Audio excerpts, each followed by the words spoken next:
Good afternoon, good evening, good morning, good afternoon, good morning, good evening, depending on the time that you are catching us from or on. Inategemea uko wapi, but zaidi ya yote karibu sana kwa this awesome edition. This is Afric 24 and this is just a recap of what has just happened or is happening in our country. Karibu sana, ni juzo na mtazamo ukiwa wapi. This is your show, this is your host. This is the afternoon edition. Karibu sana. We are about to dive into many issues affecting our country. Nijuze tu unantazama ukiwa wapi. Could I know where you're watching me from? Let me know hapo tu kwa comment section. Let us know where this is finding you. We have a lot to discuss. We are about to discuss quite a lot. But zaidi ya yote, thank you for joining us. Thank you for choosing Afric 24 to be your number one channel that brings you such kind of content. Consider to subscribe, consider to join us live on these kind of shows. Thank you very much. I'm about to show you and to explain to you issues affecting our country and issues that are interesting. Eh?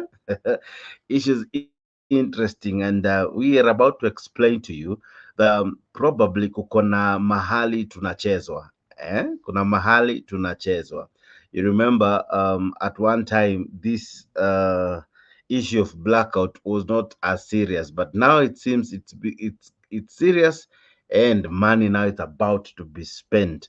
Wow, karibu sana kwa hii show. We are about to talk about Kenya massive scandal and 66 billion to be spent by the government. Now, is it a justified splurge or is it a swindle? Yeah, kuna mtu ana to con hizi do ama vipi? Why am I saying probably kunaweza kuwa na con?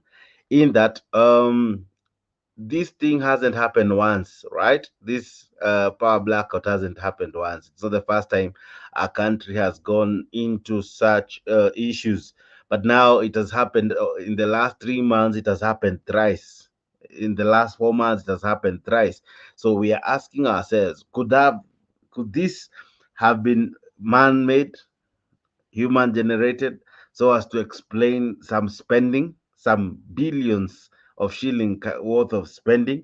I'll be explaining more. We'll be looking at the newspapers as well, and as well try to make sense of the spending that is about to happen. We are talking of 66 billion, ladies and gentlemen. 66 billion is not simple money, it's a lot of money. We'll try to see whether it's justified as well. We'll also ask ourselves, is it proper? Is it right? Is it wise?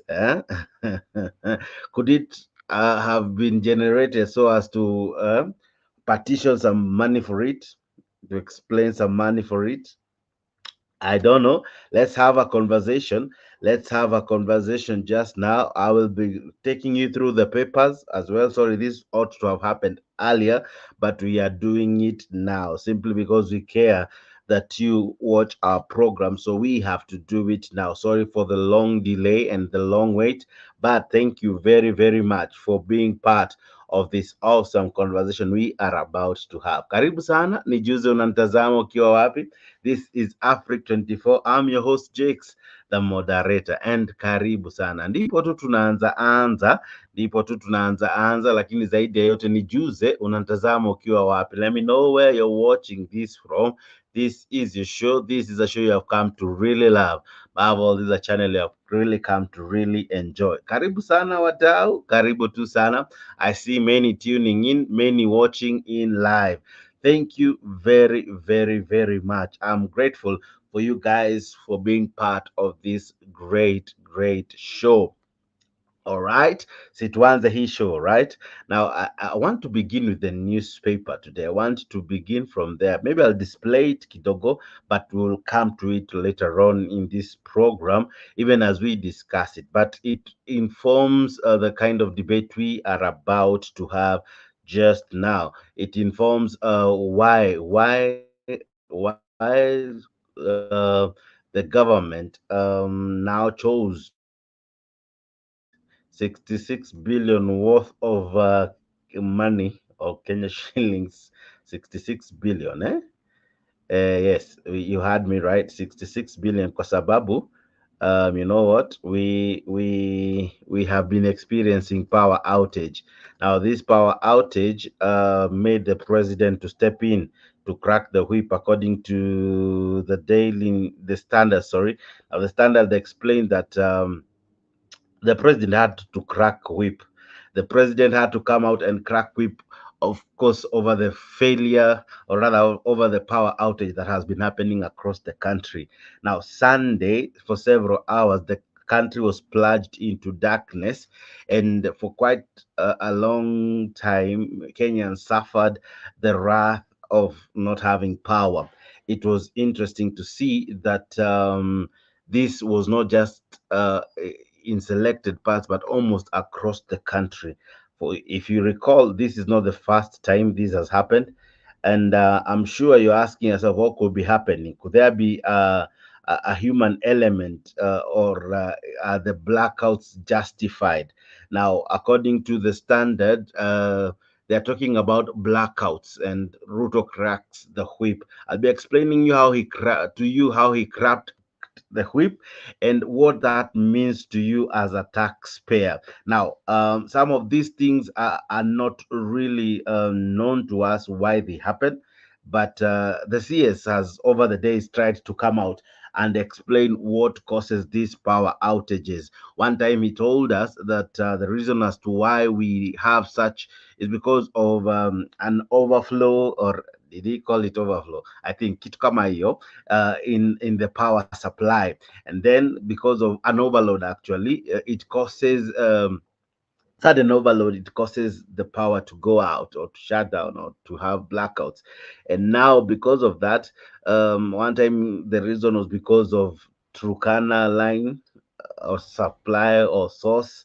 And then this other day it was because of Kisumu. Yeah, we have seen Kenya Power issue statements. We have seen them trying to go out and about to explain to Kenyans why the constant blackouts. Now, this has been synonymous with this regime. Now, if you go back to previous regimes, this, when it happened, many would suggest something sinister was happening. You remember one time it happened during the swearing in of the former president Mwai Kibaki, the first time many ever experienced this. Of course, it happens, and we equally came on to power rationing some years back. Those were explained, and somehow people tried to justify them. But now, in this Kenya Kwanza regime, it seems as though this will almost be a norm. You know why? Because the CS equally said that because of this power outage, we are likely to be having constant power rationing just to try and prevent them from happening. Wow. So it was interesting to hear from him, how he tried to justify these power outages across the country.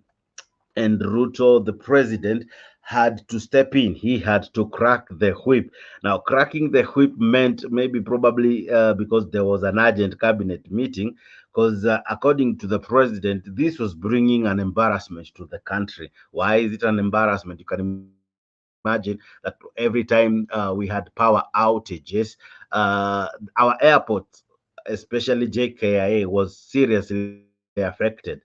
This is the first face. This is the face of our country. This is where our tourists, this is where our visitors, this is where people who land in our country first see, and power outage wasn't happening, has never happened during the day. It happens at night, you know.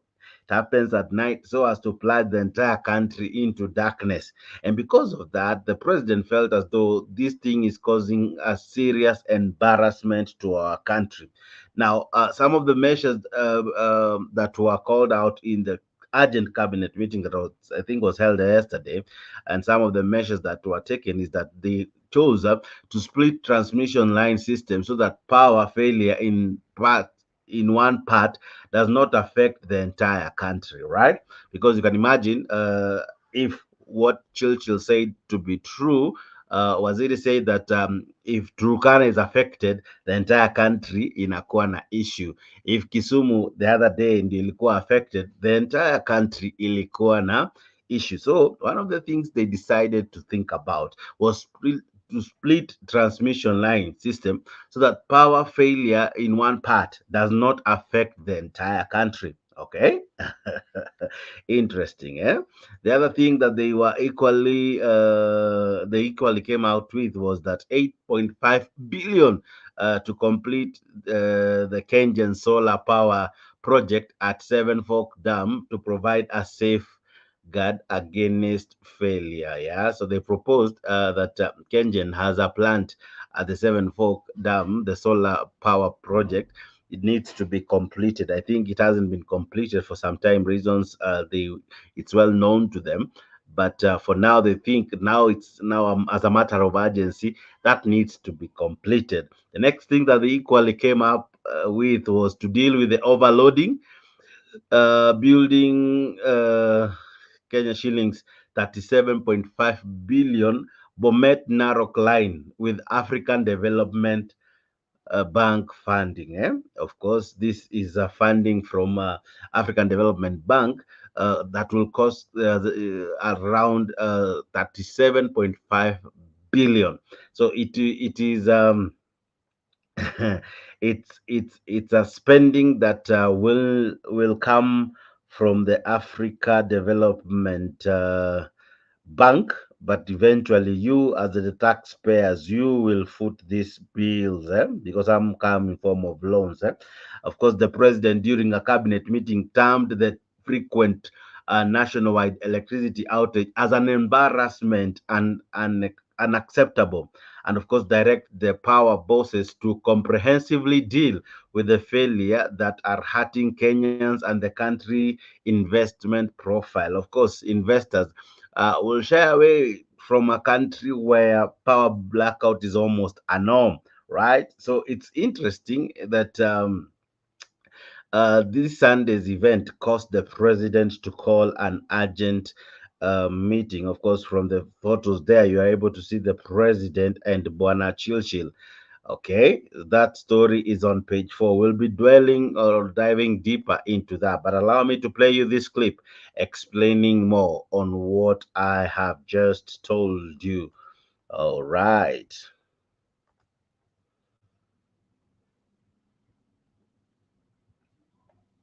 Power outages that have planned. William Ruto has ordered the energy ministry to move with speed and resolve the constant episodes of power outages that have plunged the country into darkness, saying they are injuring Kenya's image. Well, the directive stemming from a cabinet meeting where the president expressed concern that the outages were making Kenya unattractive for investment owing to the losses many companies have suffered. As Chemitai Goen reports, one of the issues identified as a cause for the blackouts was the overloaded transmission lines. The president directed that the lines be expanded expeditiously. 4 days after the country was yet again plunged into darkness, a third time in 3 months attracting widespread criticism. Father, I want to thank you for this morning. The president is pushing the energy ministry into action. During a cabinet meeting where the issue was extensively canvassed and solutions sought, the president stated that they had singled out overloaded power transmission lines as the main cause of frequent power losses, ordering the energy ministry to quickly resolve the matter, which was putting the country to shame. Following Sunday's blackout, the Stretched. Instead of carrying the normal 80 megs it was carrying 149, and it gave way. When it gave way, power was trying to get an alternative route back to where it is needed, and that is what caused the cascade of events that led to the national blackout. In the cabinet brief, the president stated that the transmission lines needed to be unbundled so that loss of power in one of the lines does not affect other regions. The ministry had realized that we need to complete a missing link because we have a line from Olkaria to Narok, and realized the other route that had taken you all the way to Bomet. So between Narok and Bomet, 81 kilometers, we don't have a link. So, and this is a shorter route that will ensure you push power, adequate power, to the South Rift region, to the South Nyanza region, and ensure that we have adequate power stability around that area. To address the matter, through financial support from the Africa Development Bank AFDB, the Bomet Narok Power Transmission Line will be built to the tune of 37.5 billion shillings, an agreement that will be signed next week. We are hoping that by Tuesday, because we are trying to accelerate, we are hoping by Tuesday that we can sign the loan to be effective, and thereafter, KETRACO can advertise for bidders to come on board and help us construct those lines. At the same time, we are appealing to NLC to clear the pathway in terms of wave acquisition. They gazette the pathway such that KETRACO can now write to all the landowners along the pathway. They be compensated adequately by February. Then by March, we start the construction of that line. We are hoping to get a good contractor. And between March and January 2025, we should have completed. Admitting that many parts of the South Rift and Nyanza were grappling with an unstable power supply, yet some of those regions have industries that contribute to boosting the country's economy. PS Washira said with further funding, they will be able to address the matter fully in the coming years. What will that do to the South Rift and South Nyanza? Power stability, adequate power evacuation, reduction of power losses, and reloading the Kisumu Moroni Chemosit line. Currently, we are pushing a lot of power to Kisumu. But when it gets to Kisumu, we have to get ways of getting it out. And to give a clear illustration, it's just like when you have adequate pump water storage, but you are using a 1-inch pipe for you to feed 10,000 people. It will not be possible. So you have to increase the capacity of the pipe so that the water is able to flow. It's the same challenge that we have. The line, which was funded in 2016, has not been built due to legal disputes. Further, the government has also secured an 8.55 billion shillings funding for the Kengen solar power project at the Seven Forks Dam, which will also serve as a backup in case of power outage. The 42 megawatts project has been kitted with battery storage, and when power fails, the storage energy kicks in.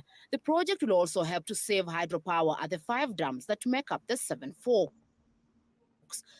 All right, all right. Now with me is Bwana Alex, the Honorable. We are about to discuss this and many other issues affecting us as at now. Now, Bwana Alex, I would allow you to greet the many watching us. Thank you, Mr. Jax, and thank you, the viewers and those who are listening to us in regard to what we are going to have a Mm-hmm. conversation or a dialogue. Thank you. Mm-hmm. Thank you very much. Now we are about to discuss this topic and try to make sense of what is happening in our country. Now let me ask you this. I think you have listened to the PS trying to explain more on what is happening in as far as this power failure is concerned. Now, the president yesterday called an urgent meeting, and 66 billion there or so was allocated to help fight these power outages. Now, I have listened to him, and some of these things make me ask this question. And this is the first question I want to pose to you. um, when was electricity installed in Kenya, or when did we first talk of electricity? That it is now that we have realized we have a small, if I may use his words, or small storage capacity, or our system cannot handle huge any overloads. Is it now that we have learned this, or it is a problem we have been having, but someone somewhere has been sleeping on his job, hence it is now that it's affecting us? Why this problem now? Why not in previous regime? What could be explaining this kind of outages from where you sit, Bwana Mkubwa? Thank you, Jax, for that pertinent question. It's a Mhm, vibrant question because we must have a robust debate about mhm, what has happened to our country 3 times within 1 mhm, year.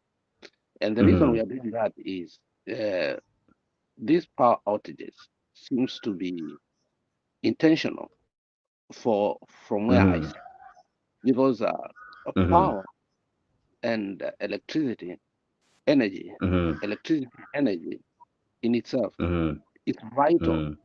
for the survival of the economy. It's Mm-hmm. vital for the survival of demand and supply capacity. In fact, Mm-hmm. once you start doing that, you affect the Mm-hmm. general economy. Now, Mm-hmm. you posed a good question, but before that, Mm-hmm. what we ought to ask ourselves is one: Mm-hmm. uh, who is the Minister for Energy? Mm-hmm. What does he know about that? Mm-hmm. Why has this happened to him 3 times within a year? Mm-hmm. Because you cannot whip a problem that is starting. Is it Mm-hmm. an existential problem, or is it, you know, a problem that is starting? Now, Mm-hmm. you see, this is what they have created. They have created Mm-hmm. a situation whereby they want to Mm-hmm. liberalize the Mm-hmm. energy sector. And Uh-huh. liberalization of the energy sector, you can go to Google and see how countries that liberalize the energy sector have had Mm-hmm. total problems throughout Mm-hmm. in their capacity to build a nation or the statehood. One of them Mm-hmm. is ESCOM in South Africa. Mm-hmm.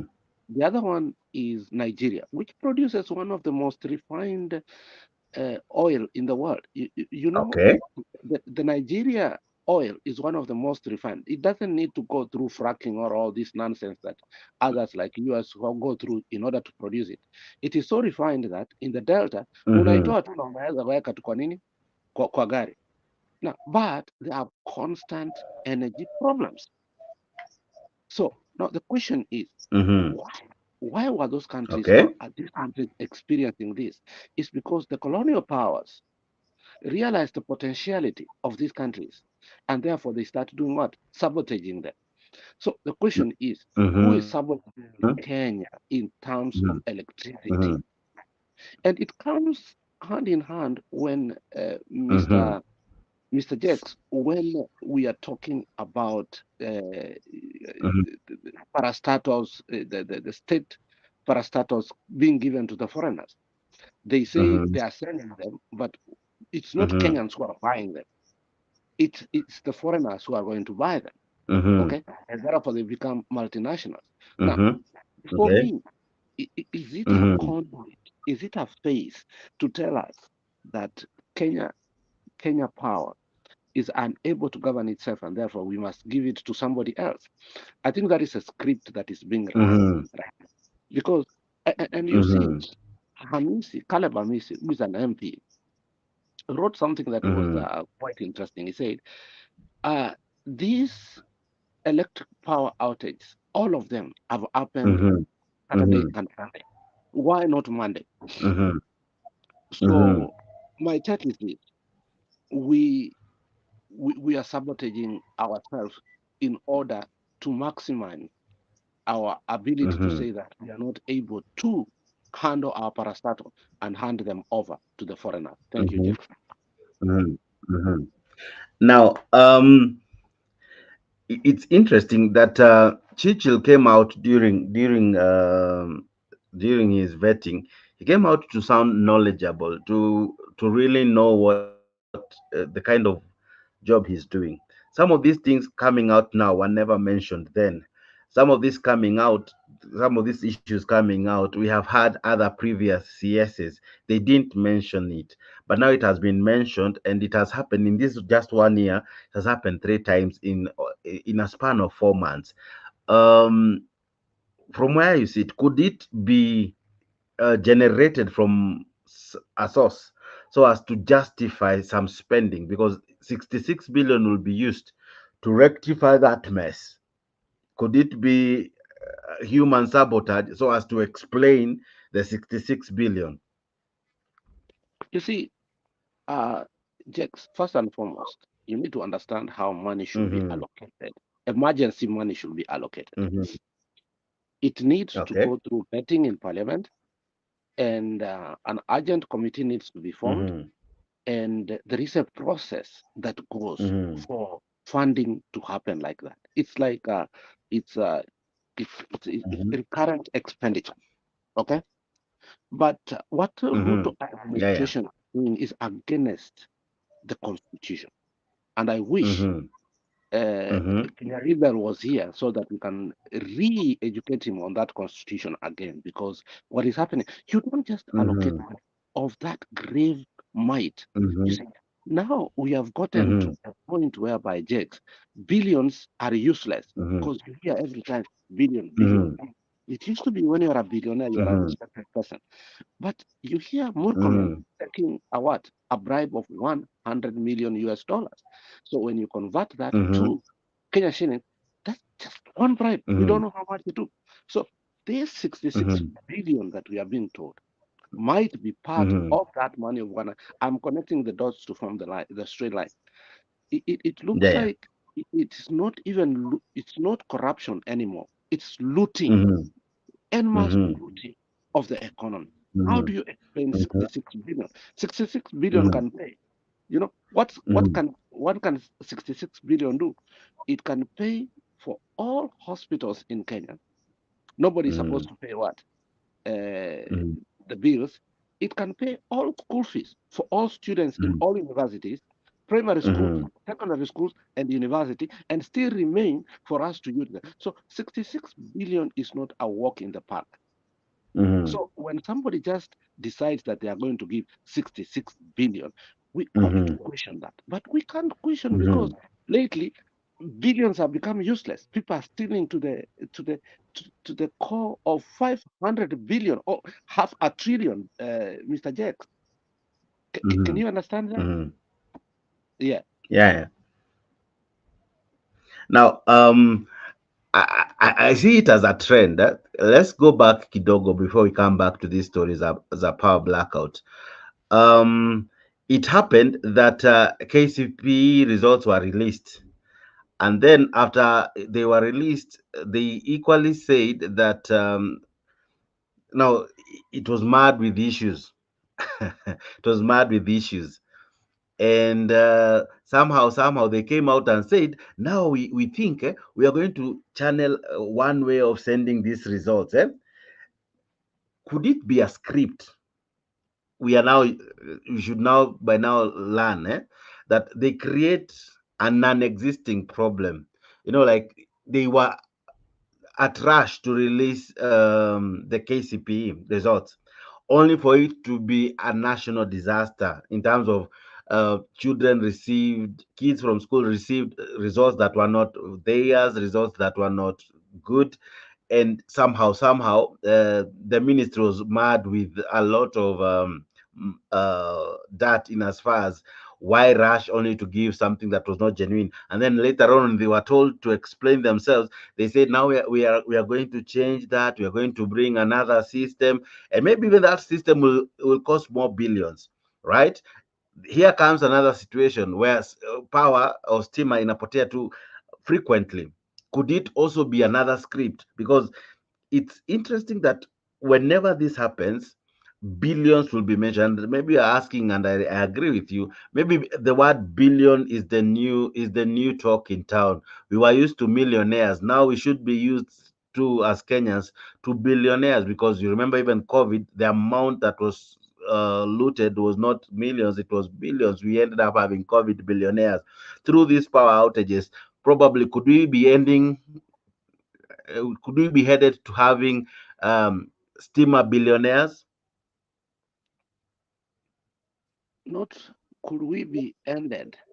We are already there, Jax. Mm-hmm, You see, some things we are late on the ground without knowing what will happen. Remember mm-hmm, what happened to NYS, that scandal. mm-hmm, mm-hmm, Remember every scandal that happened in 2013 to 2017, the buck mm-hmm, felt at the DP's office, the deputy mm-hmm, president's office. So mm-hmm, this is a guy who has the art and science of corruption. And when I use mm-hmm, the art and science, is the science part of it is very complicated that you mm-hmm, cannot even know that the guy is corrupt. The art mm-hmm, of it is what we are discussing here. So there are mm-hmm, things we don't even know. For instance, mm-hmm, look at mm-hmm, how how the military operates. One person who used to be very vocal was Duale. The guy has gone completely silent. Why? Because these people are looting. They are not even stealing. They are looting. Do you know what looting is? Is taking money and completely, it's like an odious debt. You take all the money and you put a debt on where money was supposed to be. So in the national treasury, this money you are hearing that billions of money being taken by given to KPLC, it is not going directly to KPLC. It's going to the stakeholders of KPLC. Now the question has, who is the largest KPLC holder? It's Ndindi Nyoro.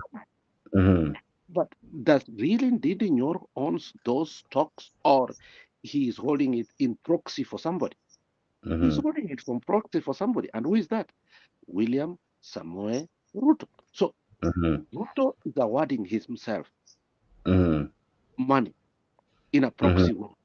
And nobody, not even parliament, is ready to criticize that.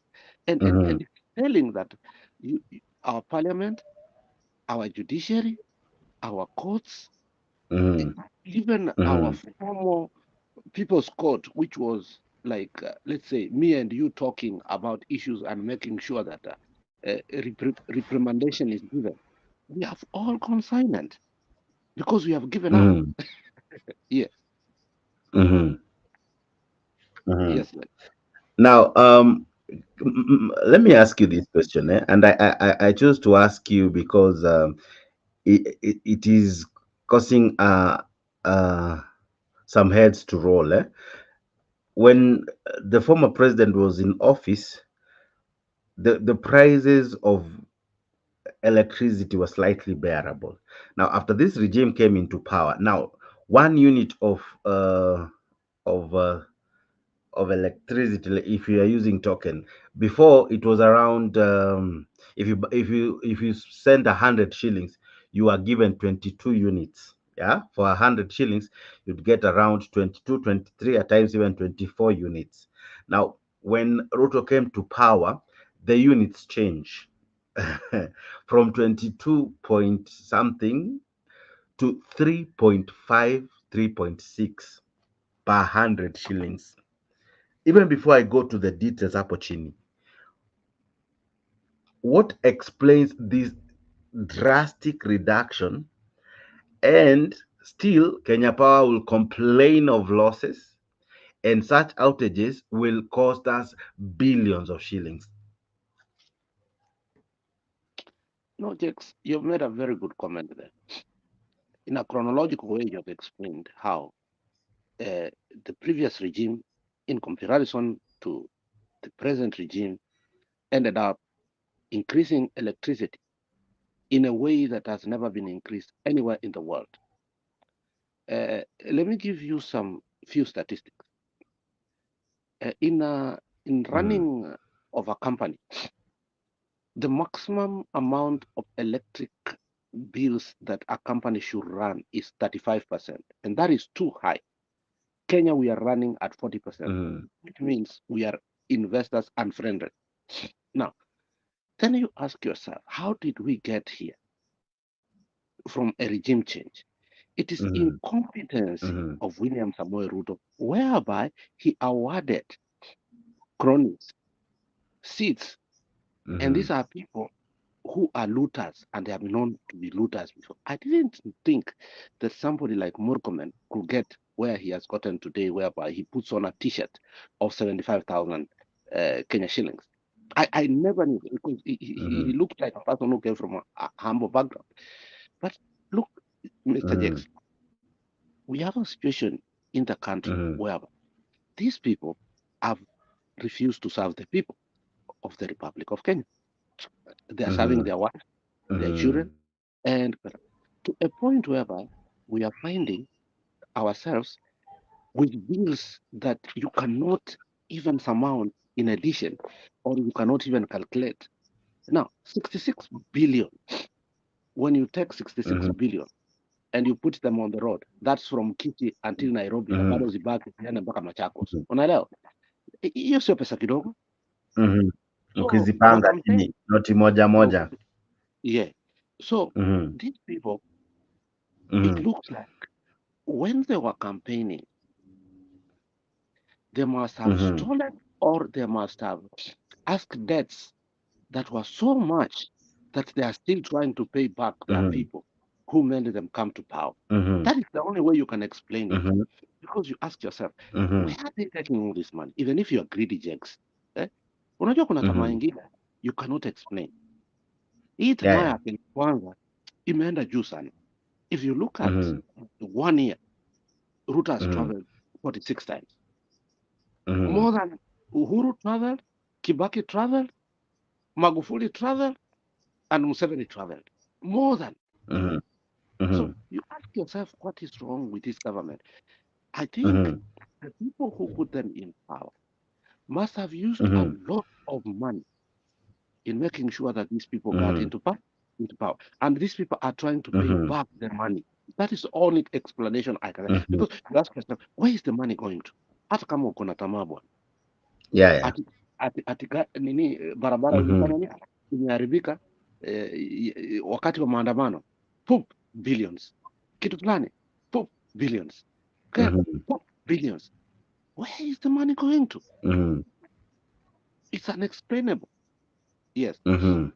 I see a visitor here. Huyu ni Mr. G ama? Mhm. Okay. Yeah, Mr. G, I don't know if you are now okay from where you are. Mr. G, can you hear us? Yes, Mr. Jackson and Mr. Alex, I can hear you guys, although mali niko bado niko busy kiasi, kuna makelele mingi, but I can hear you guys, and I think Aha. I enjoyed the discussion as you are talking. I Mhm. think you should just continue kwa sababu mali niko sitaongea sana, but there's something that Mhm. I wanted to contribute as we continue. There's something that you are Mhm. talking about concerning this guy Mhm. called Chiriche. I don't know Mhm. if you guys remember way back before I was sacked. It was I think 2015. The Yeah, yeah. allegation before we sacked, allegation Mhm. before we sacked ilikuwa that he opened an account for kampuni fulani, and the purpose Mhm. of that company, it was just to Mhm. receive money from two companies ambazo zilikuwa zimetengenezea. I think one was hiyo company inaitwa something wing something, ile tumesahau hiyo jina, but there's a company that he formed, and their Mhm. purpose of that company was just to receive money, the corrupt money from those two companies. So maybe kama unakumbuka hiyo story, mnaweza ongelea nikiwasikiza, kwa sababu niko si pazuri sana kwa kuongea. Mhm. Okay, I'll be getting the story for you just now. But Alex, the person Chilchil was described as the worst performing cabinet secretary, with coming out with around 19%. He was the least. In fact, Kenyans were complaining about him, but the president won't fire him. What do you think could be the reason why it has to be Churchill, it has to be him and no one else, even when the country is complaining about him? Mr. Jax, uh, if Mhm. if you look clearly from where I sit, Ruto is running his government. Moi ran his government. And Jax, you are old enough to remember who was the Minister for Energy for a very long time in Kenya. You remember that? Mhm. That was Mr. Mhm. Bimbo. Okay? And the energy sector Mhm. has been Mhm. used as a conduit to immerse people into power. Unfortunately, Raila has been a victim too. When he entered the new Kano Mhm. operation, when he put the Mhm. flag of NDP and he entered into Mhm. partnership with Moi, Biwott was shipped out as the Minister for Energy, and Raila became the Minister for Energy. And that is the time Raila made Mhm. his money so that he could bankroll his things in 2002. Okay? So I'm not going Mhm. to spare Raila in this matter. Mhm. Why? Because we have used our energy sector as a conduit to make money. Look at Mhm. any minister for energy. Once before they are ministers for energy, they are very vocal. Once they Mhm. get that seat, they become odious, quiet, Mhm. and Mhm. they become like cartels. I don't know if you have Mhm. realized that. Okay? Mhm.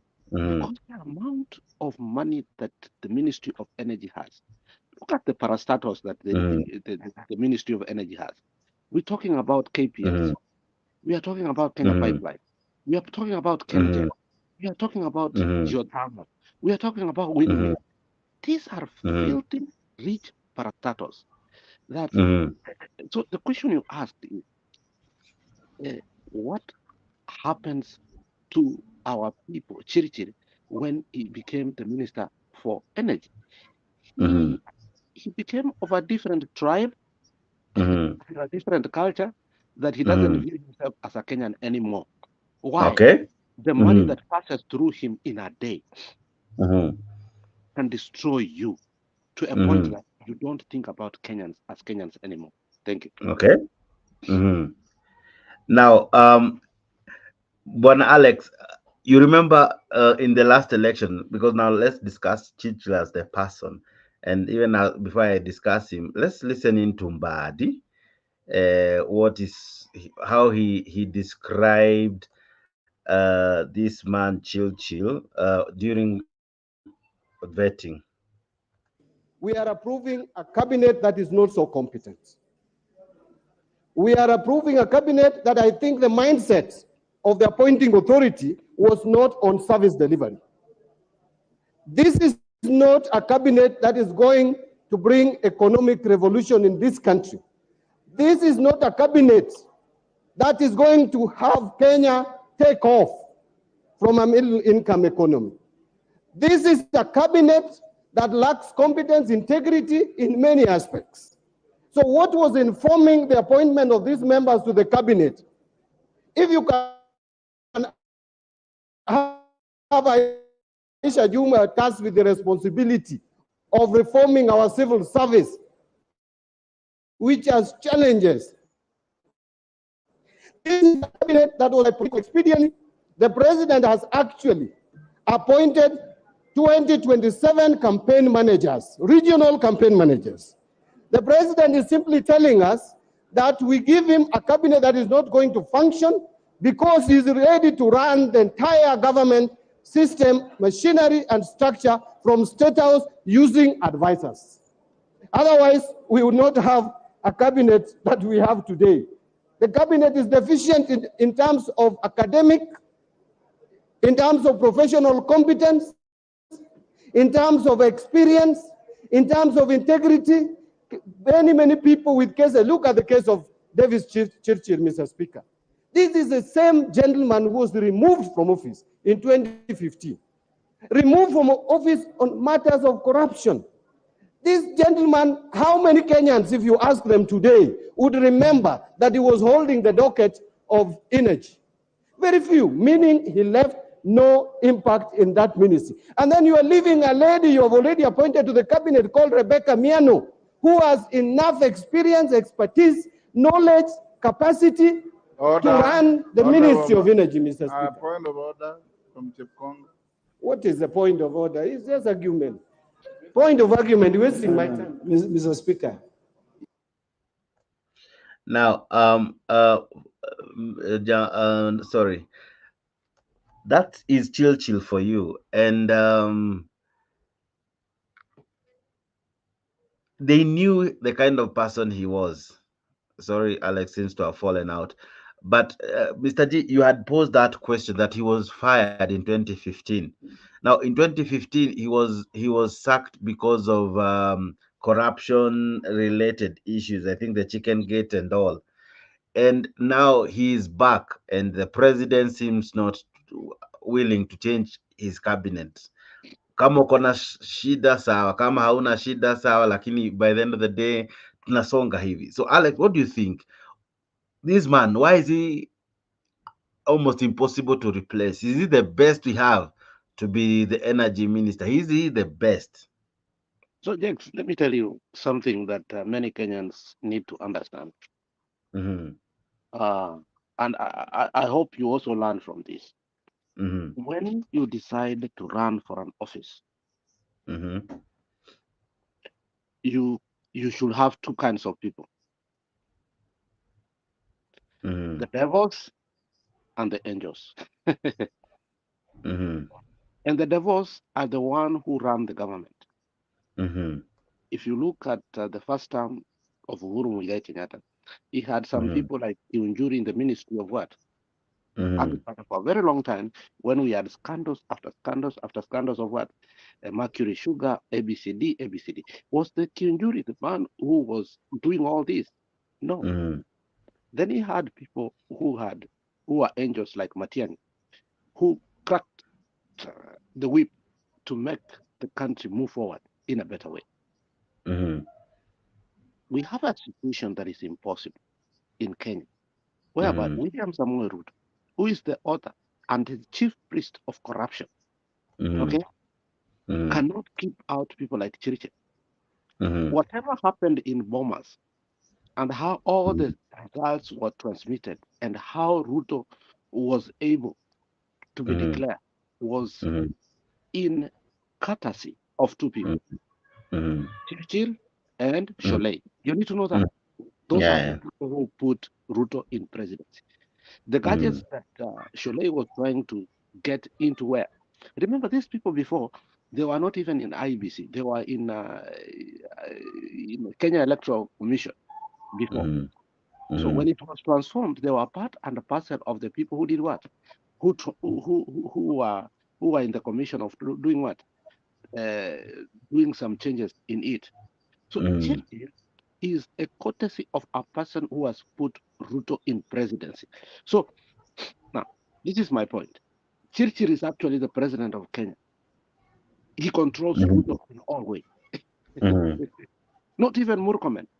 The guy is untouchable. Even if you, when you hear him talk, even last election, the guy, I don't know if he comes from the IT department or background, but the guy Mhm. seems to have Mhm. had a way of knowing how the transmission of elections was going to happen. And Mhm. Ruto cannot catch that kind of guy because the guy is Mhm. street smart. Okay? Mhm. So Mhm. Churchill is not a normal person whereby you can attack or you can fire or you can decide to do what? Mhm. To say anything. Churchill is actually the power person in the country. I see the hand of Mr. G. Mr. G, put on your camera and say something quickly. Yeah, I just wanted to add something on what you have spoken right now. Nilikuwa kuongezea kuwa Chirchir was in that team, the other team ilikuwa inaitwa GIIBC kitu kama hiyo. Something nimesahau jina, but he was in election, ile election nyingine the other time kama baada hajakuja kwa siasa as a CS. He was working in the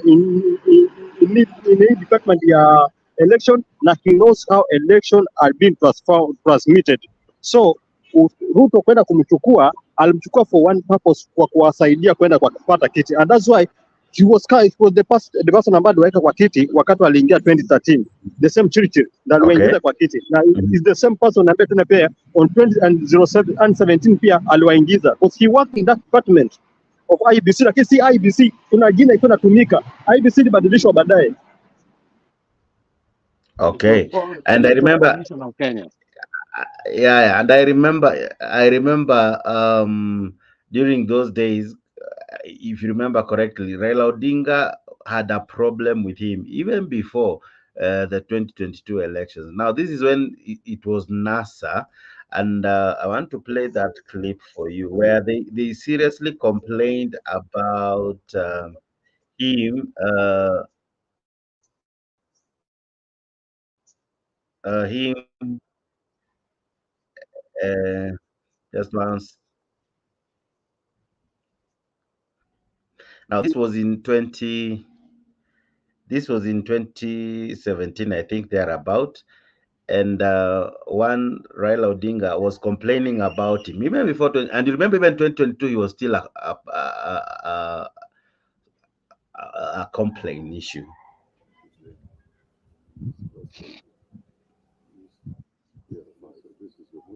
Yeah, number 5, he says Mr. Paul Mugo and Mr. Boniface Wamai, under instruction from the director, ICT, Mr. James Mahati, availed a memo dated 31st August 2017, the chairman's office, through your office, which memo confirmed the creation of a username account and a password, the name of the person of IC without my, and subsequently, this account was used to undertake over 9,934 transactions. I direct that you take immediate action against these officers and report back by close day of business today. This is what we say, that nearly 10,000 from 34 A's were altered in the servers using the password of the chairman. This, our experts found from the logs which they were given by the IBC themselves. When they refused to open the server, they gave our people the logs. No expert was able to and find out the fact, but instead entering data in the server on the of August, because the day before the polling, they had already started polling themselves inside it. And this continues. And that's the password of one Mr. Chirchir. Chirchir, who was the chief agent of Mr. Uhuru Kenyatta, was also posting results in this IBC server himself. So Jubilee cannot tell us about what happened in the election. They know exactly what happened. What happened here is so criminal. That's why we're saying that these Jubilee people actually belong to jail. These are not people you. Okay. Now, this it's interesting. Now, listening to this, it is very interesting. Here is the chief agent for Uhuru Kenyatta being David Chilchil, right? And is described to have rigged in 2017. Again, he becomes the chief agent wa, wa William Ruto. Has this guy learned or mastered the art of hiding in plain sight and rig things in election? If these allegations made by Raila Odinga are anything to go by, Mr. Alex.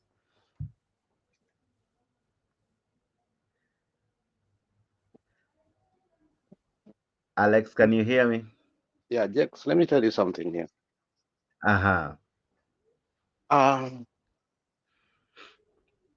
there are things we cannot go ahead without deconstructing them, because Mm-hmm. once we don't, then we give leverage to to to the people who have done evil in our country. Mm-hmm. Mm-hmm. 2013, let's put it straight on the record, and I know many people will not agree with me. Uhuru Mm-hmm. Muigai Kenyatta stole the election. Mm-hmm. 2017, Uhuru Muigai Kenyatta stole the election. Now, Mm-hmm. how did he steal the election? It was courtesy of this man called Churchill. Mm-hmm. Whatever Churchill did with during the reconstruction of Kenya Electoral Commission to IEBC, so that it could Mm-hmm. become independent. The word that was added there was only independent, which actually is not independent anymore. Churchill was part and parcel of that thing. And I'm one person who believes that the IEBC, all secrets of IEBC are in the hands of Churchill, Mm-hmm. because the guy, I think he comes from the IT background, or if he doesn't, he learned how to deal with the IT department. Is the Mm-hmm. author of Vifaranga via computer, Mm-hmm. okay? Is the author Mm-hmm. of person who put Uhuru Muigai Kenyatta into the position, not the role of the presidency. If you realize, Uhuru Muigai Kenyatta tried to be the president when the handshake came, tried not to be, Mm-hmm. he tried to be, but it was Mm-hmm. too late, because the inroads that Ruto had taken were created by Mm-hmm. who? Were Mm-hmm. created by Churchill. So Churchill is not Mm-hmm. a normal person that Mm-hmm. even when his own people don't like him, You know, he went to Bomet and he tried to give a speech, Mhm. and you saw how his people rejected him. If the guy cares Yeah, he was nothing, echoed doesn't give a, badly. yeah, the guy doesn't give Mhm. an F. He continued to talk Mhm. even when nobody was listening to him. So you see, Mhm. there's a sense of responsibility when you're saying something and people heckle you. Then you ask yourself, Mhm. what have I done? Mhm. Then you start reforming yourself. But Churchill is not Mhm. that kind of person. Mhm. He's so used to evil, naivety, to a point that Mhm. he doesn't care. If you don't want to listen to him, he will still continue to talk, and he will finish Mhm. what he was talking, and he will say Mutadu. Mhm. So Churchill, if I look at Churchill as a man, Mhm. it reminds me of the Moi regime as Bigot, what Mhm. Bigot was. And Bigot was the minister for energy. Mhm. There are only two tribes in Kenya Mhm. today. Only two tribes in Mhm. Kenya. When they take over the Mhm. presidency, they don't need other tribes. They can fill the positions as they want. Mhm. And those are Kikuyus and Kalenjins. But if Akisi Mhm. Matiang'i was to become a president today, he has to poach a lot of Kikuyus Mhm. and Kalenjins to help him in terms of what? Security and everything. So Churchill is a Mhm. man, I don't know, we need to look at the history of Churchill, whether he was part of the Kanu regime and Mhm. what position that he had, because he has Mhm. mastered the art and science of the politics of Kanuism. Mhm. Uh, and Churchill was among the people who I hear that wanted to ban KICC Mhm. when Kibaki took it over from what? From the Kanu party. Okay? So, Mhm. and Churchill is very close to Gideon Moy, if you don't know. Hmm? Do you know that? He's very close to Gideon Moy. Mhm. That's why Mhm. they've Yeah, been yeah. able to silence Gideon. You've never heard of Mhm. Gideon Moy anywhere. Hmm? They have been Mhm. able to do that, to silence him. So Churchill Mhm. needs to be Mhm. investigated by Kenyans, not by the investigative Mhm. agencies, by Kenyans to know Mhm. who is this man? Mhm. How did he resurface Mhm. from chicken gates? Mhm. Was that the Mhm. only scandal that he did, or the other multiple things this guy has done that has never come to Mhm. light? I'll tell Mhm. you the truth. The guy, Churchill and corruption are synonymous. You can't take the word Churchill and corruption away from Churchill. Mhm. All these Okay. mega scandals that ended up in the deputy president's office were done, even the NYS were done by Churchill, not Waiguru. Mhm. Yes, Mhm. thank you.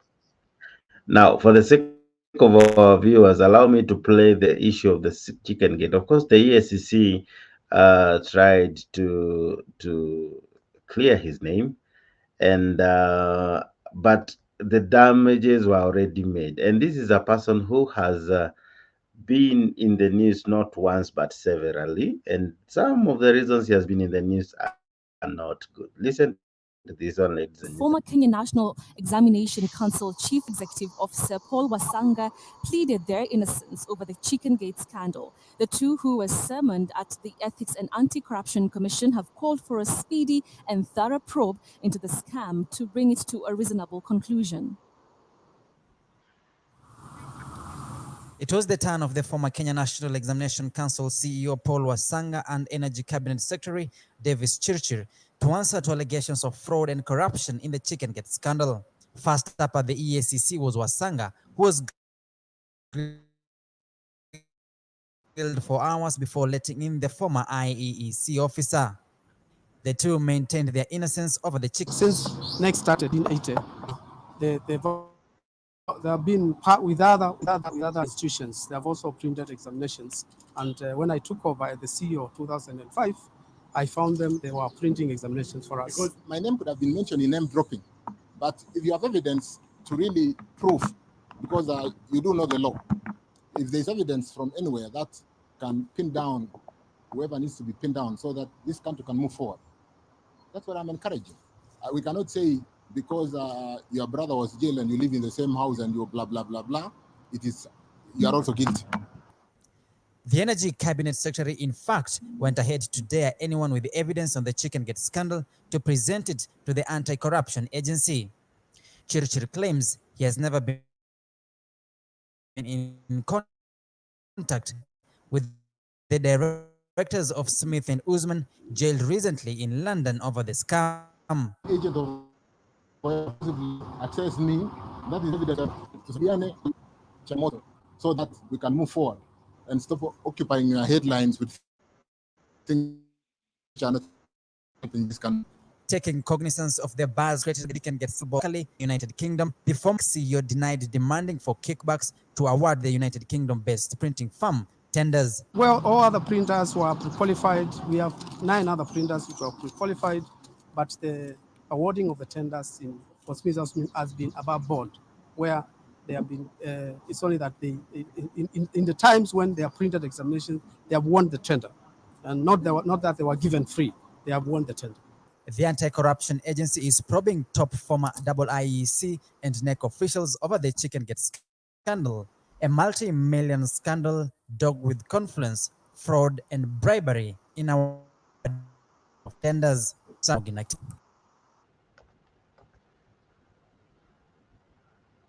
Economic Then trajectory has there's this worsened report this just year compared to last year, according to 84% of Kenyans. 87% of Kenyans say they have cut down the spending on various items due to the rising cost of living, and this is according to research done by TIFA. Food items have taken the biggest cut at 84%, but Kenyans have reduced their entertainment budget by only 8%. NTV's Sydney Chazima has more. The government has been insisting that the country's economy has stabilized. On Tuesday, President William Ruto, in his Jamhuri Day address, remarked on the decline of the country's inflation from 9.2% last year to 6.8% in the last 6 months. But a research conducted by TIFA between the 25th of November and the 7th of December paints a picture of the path of despair due to the economic realities on the ground. According to TIFA, a supermajority of 84% of Kenyans consider current economic conditions to be worse, negating the optimism over the country's economy as portrayed in the president's speech on Jamhuri Day. And owing to economic hardship, 87% of Kenyans say they have now opted to cut their coat according to their cloth and have reduced their expenditure on several items. Food items have taken the biggest cut with 84%. It wasn't surprising for me to read in yesterday's Nation this story. Urban hunger rises as the economy bites. And there's some very painful examples, not just of this mother, this woman, but other people in the story of how people, many cases, they used to have 2 meals a day, they're having now only 1. Expenditure on transport has been cut by 15%, but interestingly, Kenyans have chosen to cut their entertainment budget by only 8%. On matters governance, Kenyans interviewed by TIFA have ranked Energy CS Davis Chirchir as the worst performing cabinet secretary with a score of 19%, with the rating attributed to the fuel prices and recent countrywide blackouts that fall under his docket. Other CSs under the red line are Aisha Jumwa with 23%, Njuguna Ndungu, Zachary Njeru, and Alice Wahome both tie at 24%. Now, Alex, that's the percentage and the performance of Chilchil. He's the least, or rather, he's the last in performance. Yet, he still won't lose his job. The country has lost billions because even before we spend the 66 billion, when power is lost, when we have serious outage, money is lost in colossal sums. How comes this person, despite all this, we are still talking of him, and he will still continue making headlines? He'll still continue making headlines. And there's another aspect you have brought of we had Biwot, now we have Chilchil. There is the chairman of Kengen. There is the PS, and they all seem to come from one tribe. Are we profiling them to the sense that they are not competent enough? You know, Jex, there's no profiling there. your record can show it. Mm-hmm. And once your record shows some things, in a sense of responsibility, anyone who cares about and loves the country, they will resign. Mm-hmm. I remember Martha Karua and Mungatana resigning over issues uh, they could not what agree with Kibaki. And Mm-hmm. even though they held very posh positions that were protected constitutionally, but Mm-hmm. looking at Chirchir, not just from the chicken gate, he was in the chicken gate scandal. Mm-hmm. Then he was forced to resign as a minister for energy. Mm-hmm. Okay, and all these scandals through the ESTC, the Mm-hmm. file got lost. Not that the cases were completed. Mm-hmm. Okay, and so Mm-hmm. he is a man who has historicity of Mm-hmm. dubious, insidious corruption deals that Mm-hmm. have plunged the the country into chaos, but Mm-hmm. still has the mandate of William Samoei Ruto. So the Mm-hmm. question comes is who is the beneficiary of these corruption uh, deals that Churchill get in? Because I Mm-hmm. don't think Churchill, there's a book called Leaders Don't Eat Alone. In Mm-hmm. that book, and if you can Google and put it, people should read that book. Leaders Don't Eat Alone. Why? Mm-hmm. Because if you eat alone, you're gonna go very soon. Mm-hmm. So who is Churchill eating with? Because these are Mm-hmm. mega corruption cases Mm-hmm. that amounts to, you know, and for the benefit of our listeners and viewers, we Mm-hmm. used to think of millions. We used to talk of million cases, a million money. For instance, Mm-hmm. Grand Regency, we used to talk of Mm-hmm. millions. Now corruptions are getting from, I swear to you, from billions now they are going to trillions. If you look at Mm-hmm. you will look at the trail of what will happen to these parastatals when they are going to be sold. We are going to be talking about trillions. Hmm? Mm-hmm. Some people Mm-hmm. in Kenya are going to be trillionaires Mm-hmm. very soon. Mount Kenya Foundation billionaires are not the richest people anymore. We have Mm-hmm. new money in the town called the new entry of money, which is Murkomen, Chirchir, this boy for CS for land. What is his name? Former CS for MP, land. former CS MP for of land Lang'at. is Alice Wahod. No, Koreil. Koreil PS. is PS. PS for land. Yeah, PS for land is Nixon Coril. Koreil. Yeah? These Mm-hmm. people have, in 1 year, they have amassed not riches, Mm-hmm. wealth that can Mm-hmm. last in generations. Mm-hmm. Yes.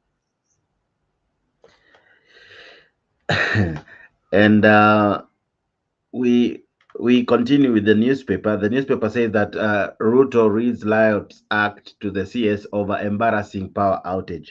That is in page 4 of your standard, and it continues by saying that the president says that the frequent blackouts were hurting Kenya as an investment destination. He says that the government has secured 37.5 billion funding from African Development Bank. Now, that's alone therein. That's alone therein. Um, Maybe if I may ask, because I had asked, could it have a human hand in it?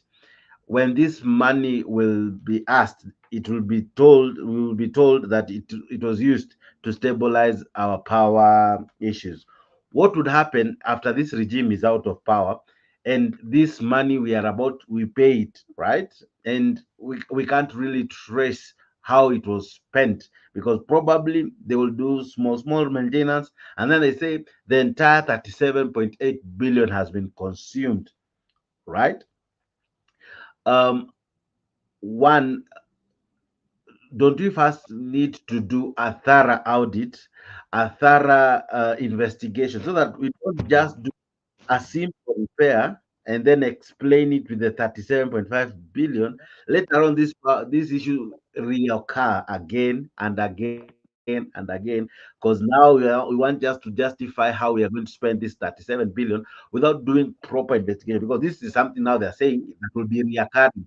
In any case, he said that kutakuwa na power rationing just in order to survive the situation. So the 37.5 billion that has been occurred from African Development Bank, should we first use it, or first should we do an audit, a proper audit of what could be causing all these problems, so that when we are spending this money, we do a thorough job on it? Yes, let me ask you, how long does it take you to apply for a loan and you get it?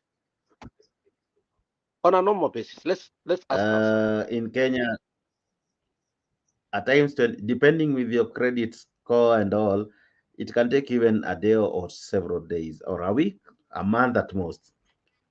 Yeah. So when a government is taking a loan, remember it's a government. It doesn't take a day. Mm-hmm. It's a process Mm-hmm. of signing. The minister Mm-hmm. in charge of that Mm-hmm. department, the PS, and the KRA, and the Central Bank of Kenya.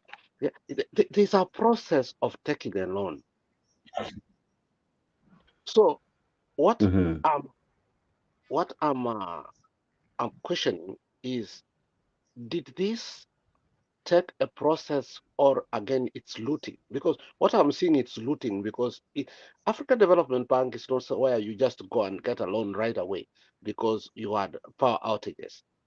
No. And actually, it's happening on Tuesday. This coming Tuesday, they're saying it's when they're going to sign that deal. Yeah. So So it's that fast. It so is that fast. it looks like it's a script. For me, it's a script that Mm-hmm. was written, and now it's manifesting itself Mm-hmm. to us in a way, and Kenyans are not able to do what? To question. Mm-hmm. But that's Mm-hmm. not alone. That money is going into Mm-hmm. somebody's pocket. Mm-hmm. Yeah. Mm-hmm. Okay, Mr. G, I don't know if you're still with us or if you're in a position now to speak. I wanted to ask you a question, but if you're not, I'll ask the question to Alex. Mr. G, are you there? Yeah, just ask her. Now, from where you sit, you are in Kenya with me, and you pay electricity bill, and therein a charge for maintenance.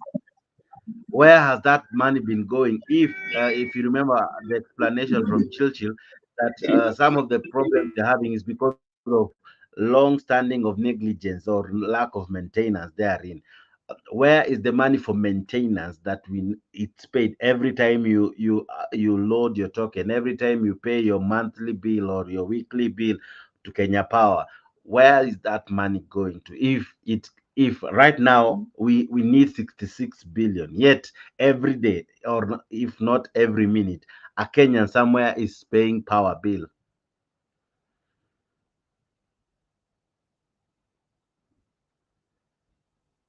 Okay, even as Mr. G is coming in, Alex, you have heard my question. Why the pain of now incurring debt, yet we No, we some we of the pay things. bill daily.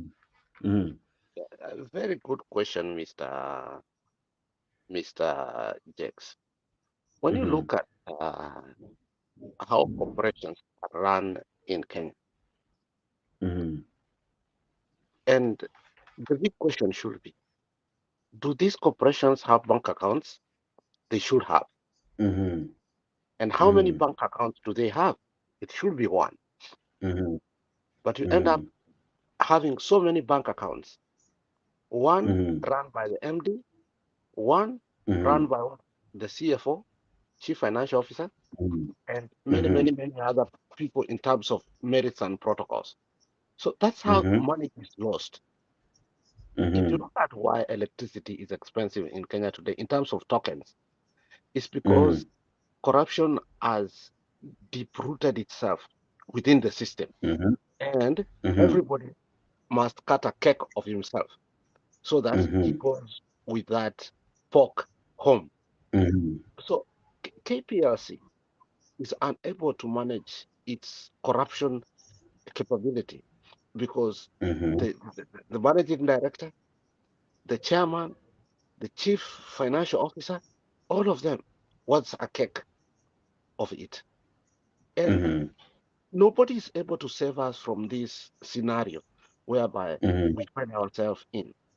But if it was a place that we could run KPLC very well, our tokens could be extremely cheap because if you look at the consumption of electricity in Kenya as a whole today, courtesy of Raila Kibaki government, we are ahead of many countries in the world, not even in Africa at all. Okay, so the conundrum lies whereby now electricity is expensive, yet the consumers are many. You see, the more consumers you have, the less it should do what. So the law of supply and demand now kicks in. But the problem with electricity in Kenya is that the law of supply and demand is not working. The more people use electricity, the more expensive it becomes, which is a balloon. Okay. Here in this country, if you don't, even when you have a fridge, okay, which runs 24/7, hatutumii makaa, sisi tunatumia electricity kufanya nini? Either gas or electricity kufanya nini? Kucook. But still, if you are single, your bill will come like $40, which is approximately 5,000 Kenya shillings. But in Kenya today, motor imekuwa expensive more than that. Now it's like you have to pay like $100 a month. I don't live in my house in Kenya, ya Kisii, ya Nakuru, ya Nairobi. But every time the electric bill comes, I'm like, what? Especially since Ruto came. The other day yangu ya Kisii imekuja 120,000. I'm like, who used this electricity? Now it's better for me even to have what? A solar that to have electricity. Because it's not sustainable. So these tokens you're talking about, they end up in people's what? People's pockets. And the way the energy sector was structured, that it has been collagenized. Ruto's brother-in-law, there was a time he had a problem with ESCC. These are the authors of some of these insidious, questionable corruption cases in KPLC. We've never had a case in KPLC resolved kabisa. Yes. Now, despite the huge money you have paid in terms of bills and the much we pay in terms of tokens and all, KPLC will report a loss. How does that even make sense? KPLC will make loss in tunes of billions. How is that even possible? You know, Jex, let me pause there and tell you something. Kuna utoto nyingi inaendelea Kenya. Unaelewa? Na kuna ujinga nyingi inaendelea Kenya. Na kuna uongo nyingi inaendelea Kenya. Some corporations that have monopoly, like KPLC, they have monopoly. How can they make a loss? Let's be honest. Does it make any economic sense to you? How can Kenya Airways make a loss? It's a national carrier. Not only the carrier, it does cargo, or cargo comes through it, okay, throughout the world. From China, we get almost, in a day, we get 30,000 cargoes from China in a day. Okay, how does it make a loss? How does it not able, JKIA, to own backup generators that are in standard with IALA? You see, Kenya is going to be blocked by IALA if it continues this trend whereby it's joking with citizens, and the international world is watching how our airport is dealing licentiously with the Kenyan people. Mhm. So your Mhm. question is right, but the thing is, Mhm. KPLC, Kenya Airways, Mhm. Kenya Milk Mhm. Commission, these are companies that Mhm. have monopolies. They should not Mhm. make any Mhm. structural losses.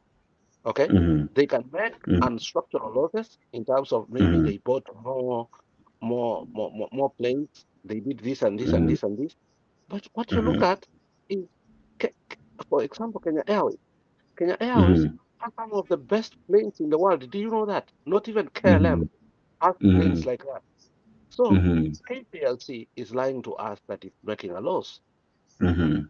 That money is Now, going to come.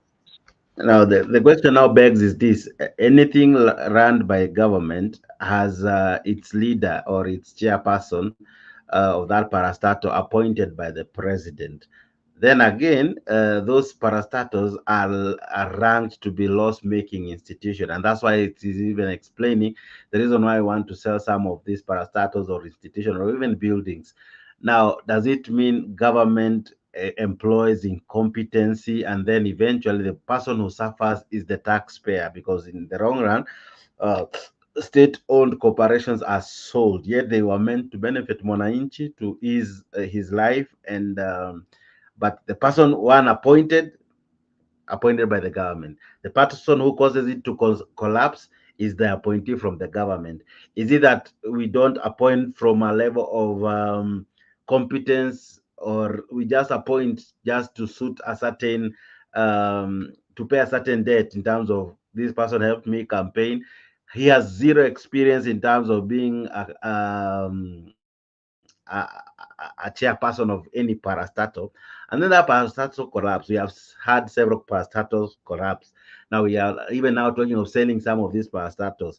Is this a scheme from the government to drive the country down through its own mistakes, for starters? Because if it employed competent people, if it had enough proper working force, I'm sure some of these institutions would be profit making. But the story is different, that these are loss making institutions. What do you think? Is this something that is pre-planned, premeditated, and predetermined even before it happens, that institutions make losses, institutions run down, and they're run down by guys appointed by none other than the president himself?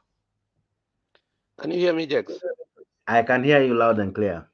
Okay, now, and we spoke about this not yesterday, the day before yesterday, and I think I was Mm-hmm. educating you what is called Peter's principle. Peter principle is Mm-hmm. of observation that the tendency in most organization hierarchies, such as corporation and parastatal, for every employee to rise in the hierarchy through promotion until they reach a level of respective incompetence. Mm-hmm. Okay, in other words, Mr. Jakes, a front office secretary who is quiet, good at their job, may thus Mm-hmm. be promoted to executive assistant to the CEO, which they Mm-hmm. are not even trained or prepared Mm-hmm. for, meaning that the secretary will be more productive if they are not being promoted. Now, Mm-hmm. what we look at in the Peter's principle is that it is based on a paradoxical idea that Mm-hmm. competent employees will continue to be promoted. But at some point, this promotion into position becomes incompetence itself. Okay, Mm-hmm. so according to the Mm-hmm. Peters principle, every position in given Mm-hmm. hierarchy will actually be Mm-hmm. fulfilled by employees Mm-hmm. who are Mm-hmm. incompetent of doing those jobs. And that's why people Mm-hmm. like Ilkir, if you ask yourself, who is most competent to become the minister for energy in William Mm-hmm. Samoei Ruto's government, is Mm-hmm.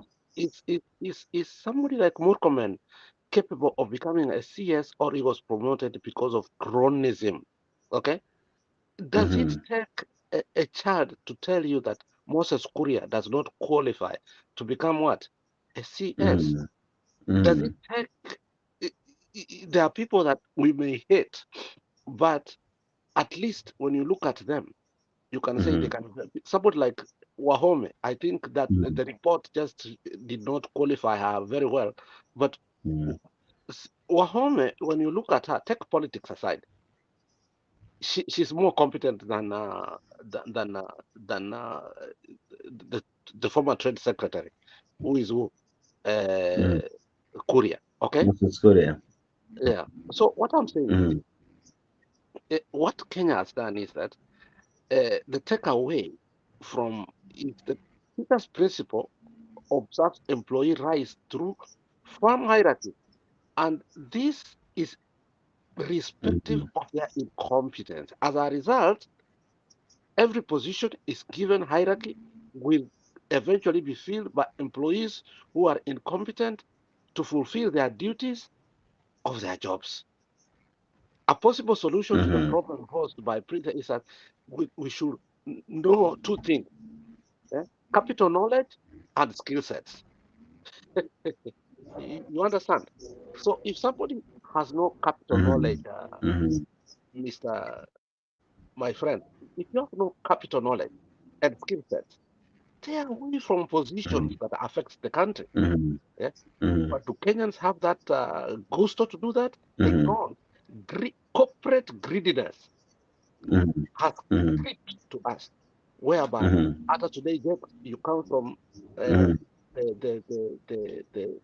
healthcare department, ukipewa inaitwa nini, energy, you want to go there thinking that energy is same as what, healthcare. That's the gusto that I'm saying, that we are incapable of accepting the reality that look, this is not me. I can't serve Kenyans on this level. Let me serve them on yes. But the argument also can equally be different in this sense, if I may ask you. We have had people who had almost zero knowledge about a given department, but when they go there, they perform. Matiang'i didn't have all the qualifications to be all those ministries that he ran, together with Akina CS, Cargo, and many others. My question to you is this.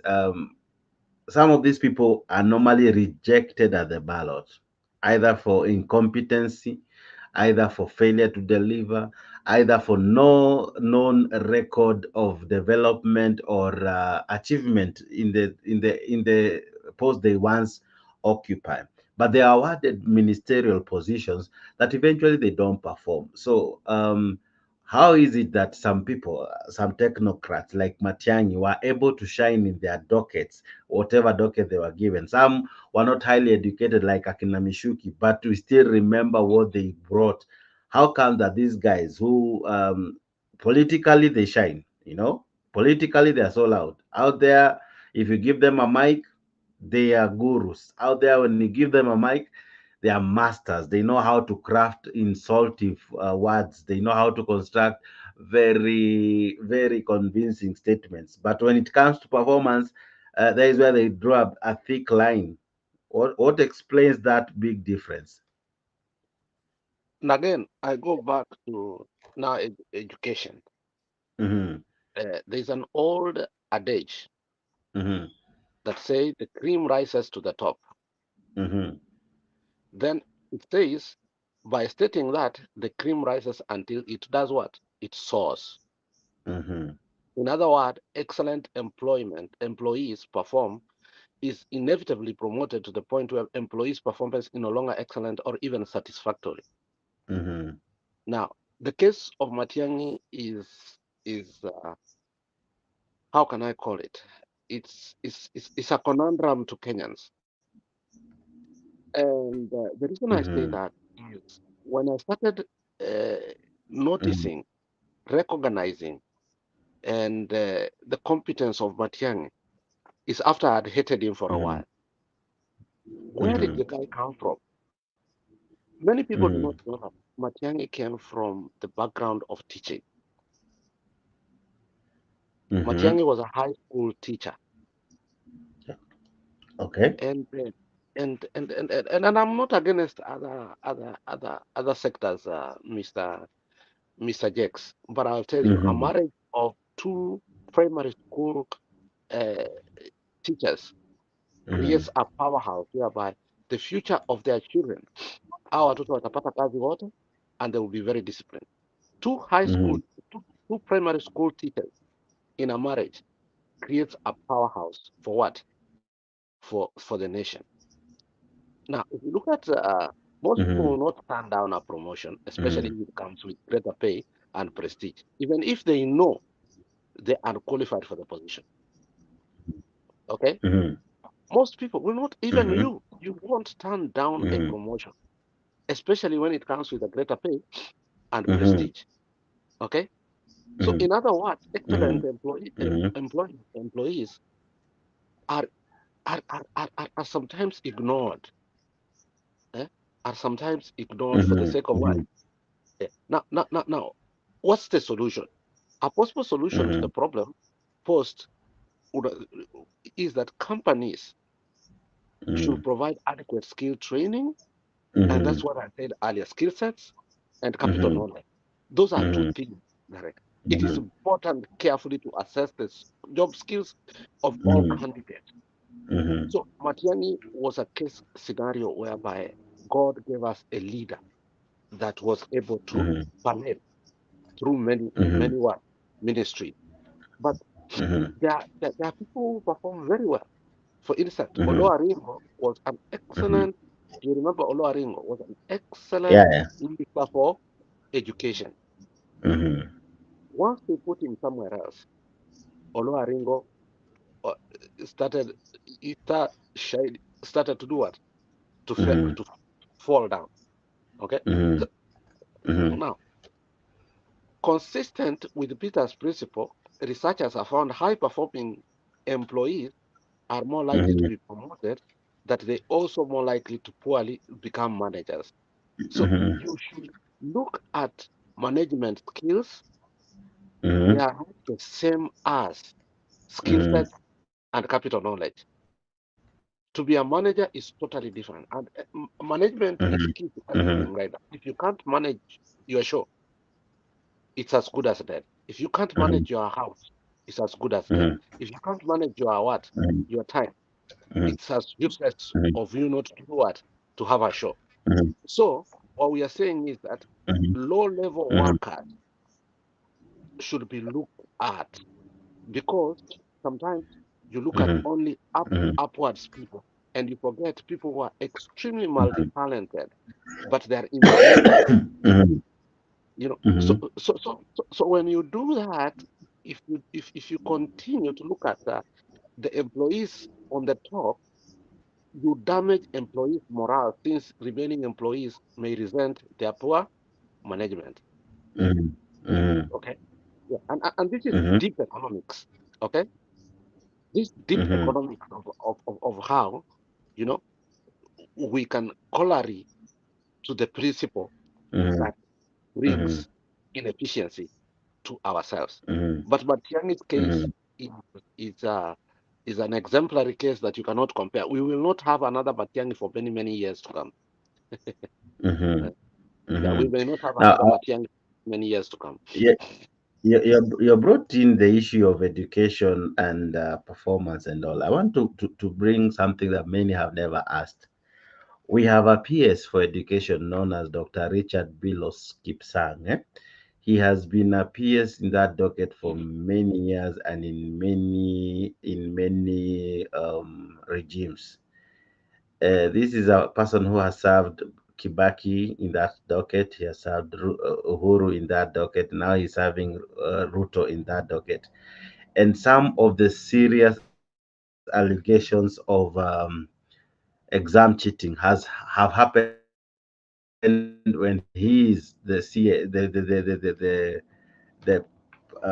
PS for education. Even this dodged exam issue, why is it that he still continues to hold office, and he still continued to enjoy security of tenure because of his docket as a permanent secretary?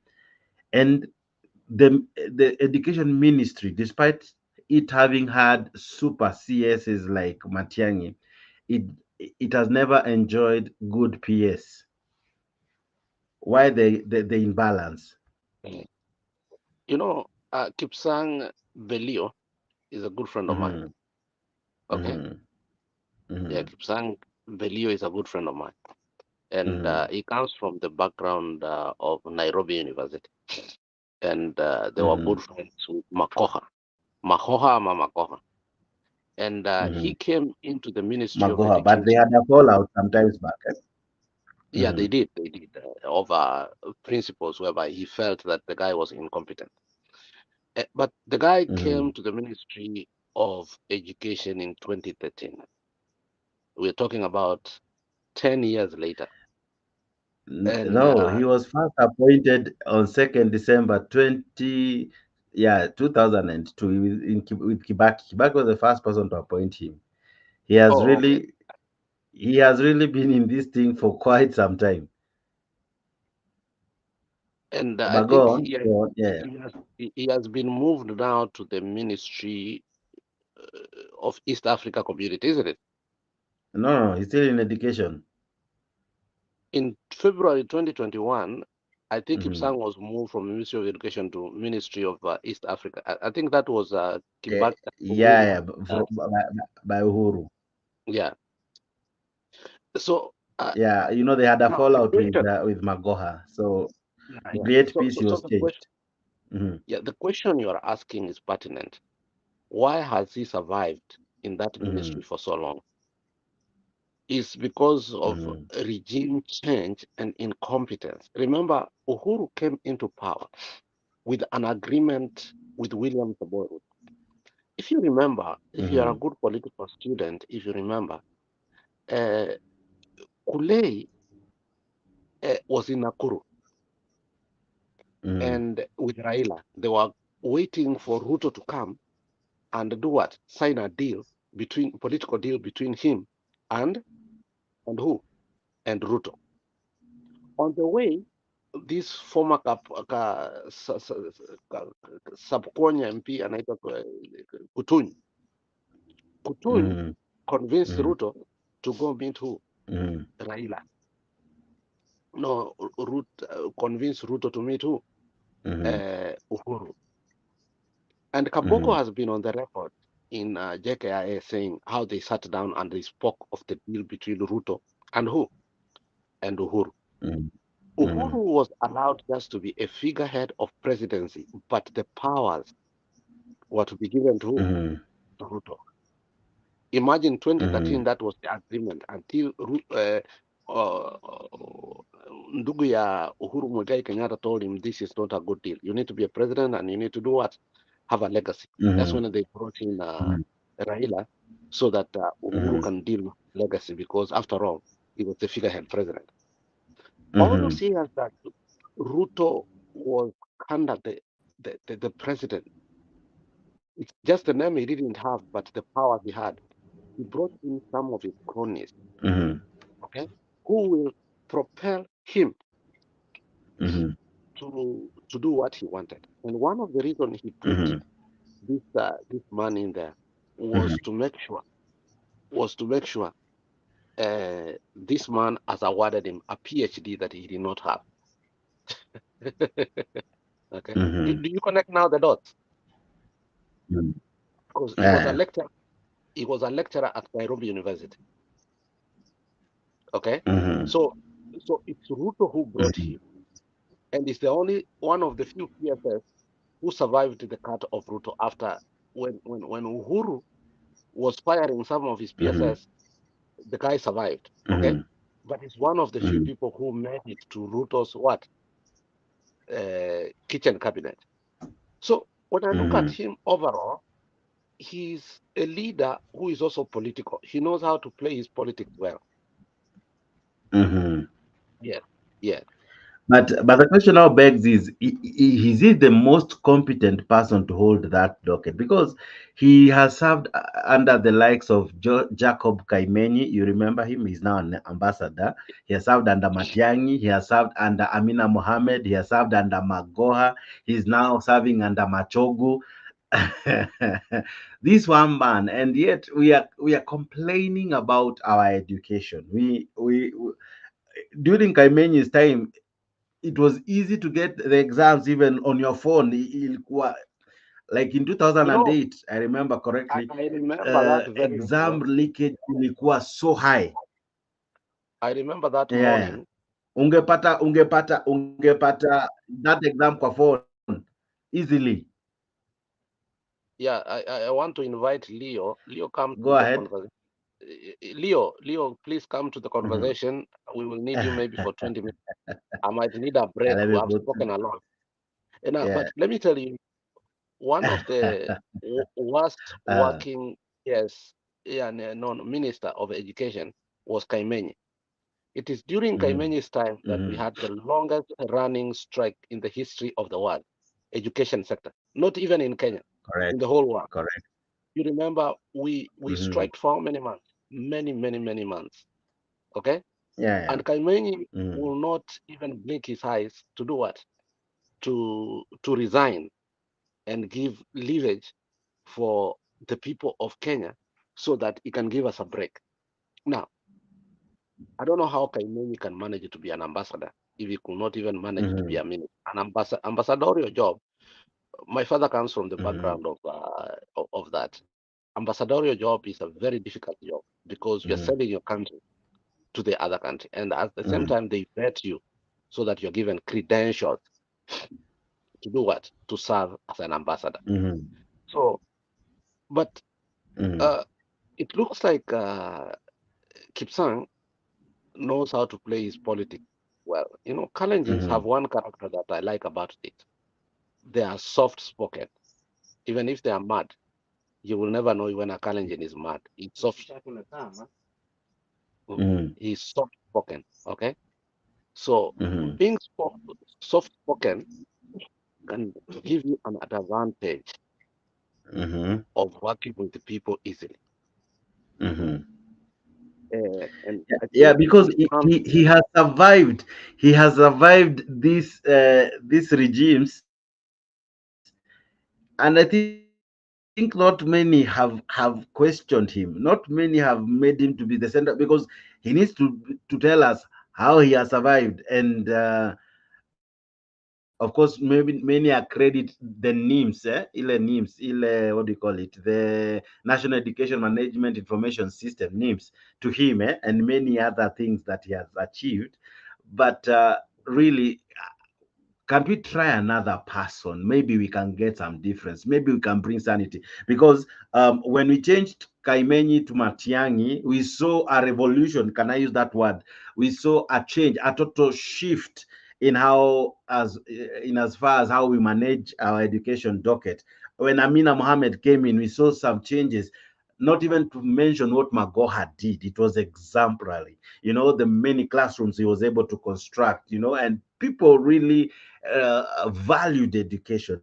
Now, the likes that are there, I don't want to mention names, have not left anything to smile about, or are not leaving anything to smile about. It's interesting that Billy Sang, he has survived 3 presidents, several CSs, and he's still there. Why he's still there? Your You guess is know, as good as mine. Is uh, there anything there was political about it? there was a frosty working relationship between Magoha Mm-hmm. and Kipsang over the running of the ministry, led and it Yeah, led to the shake-up in the government. And as you have Mm-hmm. said clearly, he has served under the CS Kaimenyi, Fred Matiang'i, Mm-hmm. Amina Mohammed. And I think many people do not remember Amina Mohammed was a minister for education. Many people remember Kaimenyi and Matiang'i. Mm-hmm. Some of the achievements that Kipsang can give himself was the establishment of National Education Management Information System. Another one was the gradual increase of capitation for learners in primary and secondary school. The other one was the waiver of examination fees. And the last one was the efficiency in administering national examination during Matiang'i and Makoka's time. But I think, as I say, his time is done. But some of the things that he failed on is the roll-up of laptops for free primary children, and he was part of the people who ate the money for the free laptops. Unaelewa? So his survival can tell you that there is a problem. There is a problem in the ministry, yeah, there's a problem in the Ministry of what? Of Education, whereby some PHS remain there. And the reason they remain is because of the corruption, mega corruption. Remember, and I don't know if you know, let me Google this so that I can give you the right information. Money per year, Ministry of Education, Kenya. Now, this time round, it was increased to 650 billion. In 2020 to 2021, the national budget announcement, the education sector was allocated almost 500 billion. That is 4.4. That's how much? 4.4 what? Billion US dollars. 26.7% of the national budget. That is what I wanted to let you know. Now, for it's a serious question that we have survived, whereby that money is being given per year of 500 billion. So you can see that this was a real funder for Ruto's president. Umeelewa? This person has accumulated so much money. And you know, Kalenjins, our Kalenjins are funny. And nani captain asiniue tafadhali. Captain, if you are here, kuwa mpole kwangu. Kalenjins hawajui kukamua ng'ombe. Kikuyu wanakamua, wanaachia ndama ya kukunywa. Kalenjins wakipewa ng'ombe wakamue, ni damu inatoka. Unaelewa? So it tells you the amount of money this guy has done what? Has embezzled under the Ministry of Education to a point that he can single-handedly fund William Samoei Ruto to become the president. That man is not even rich; he's filthy wealthy. Yeah, and that's the reason for his survival. Okay. Wow. Now let's look at the Daily Nation even as we near wrapping up before Leo comes in. The Daily Nation, this is what it had as its headline, that Paul suggest that hustler are the most dissatisfied.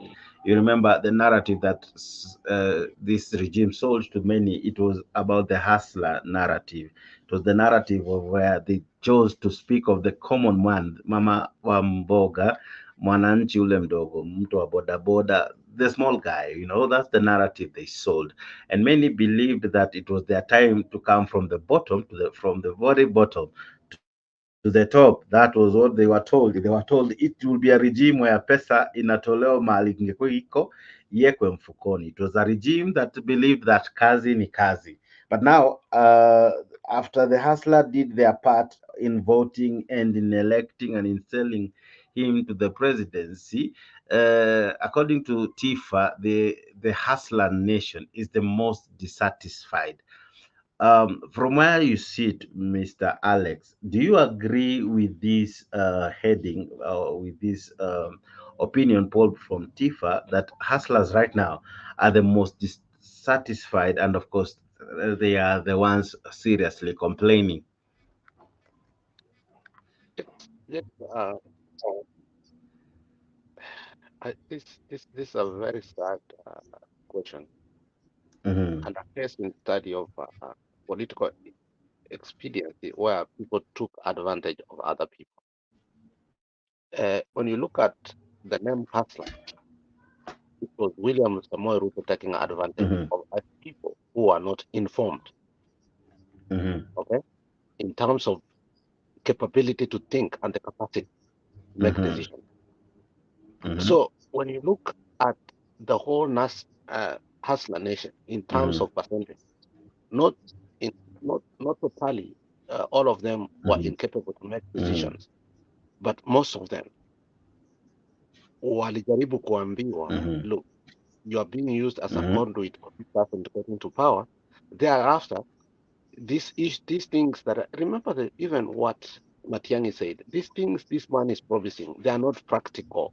They have run a government and they know that some of the things that this guy is talking about, they are not practical. But these people believe those things, which has come to hurt them seriously on the basis of truth. So what I'm saying is this: we need to help these people come back to their senses, Mr. Jakes, okay? So as they can know how an economy is run, how money operates within what? Within the prefects of ministries. All these things they were lied to of hustler funds, those were nonsense. When you want to empower people, you don't give them money. You give them the means of production. Okay? You empower the means of production because production is what actually sustains what? A country. So for them to say they are dissatisfied with what? Lies. They are dissatisfied with lies. They bought lies. Why should they be satisfied? Dissatisfied. You know, if I lie to you and you buy my lie, anything in the basis of a lie, you shouldn't be satisfied, dissatisfied. You should be ashamed. You should be ashamed.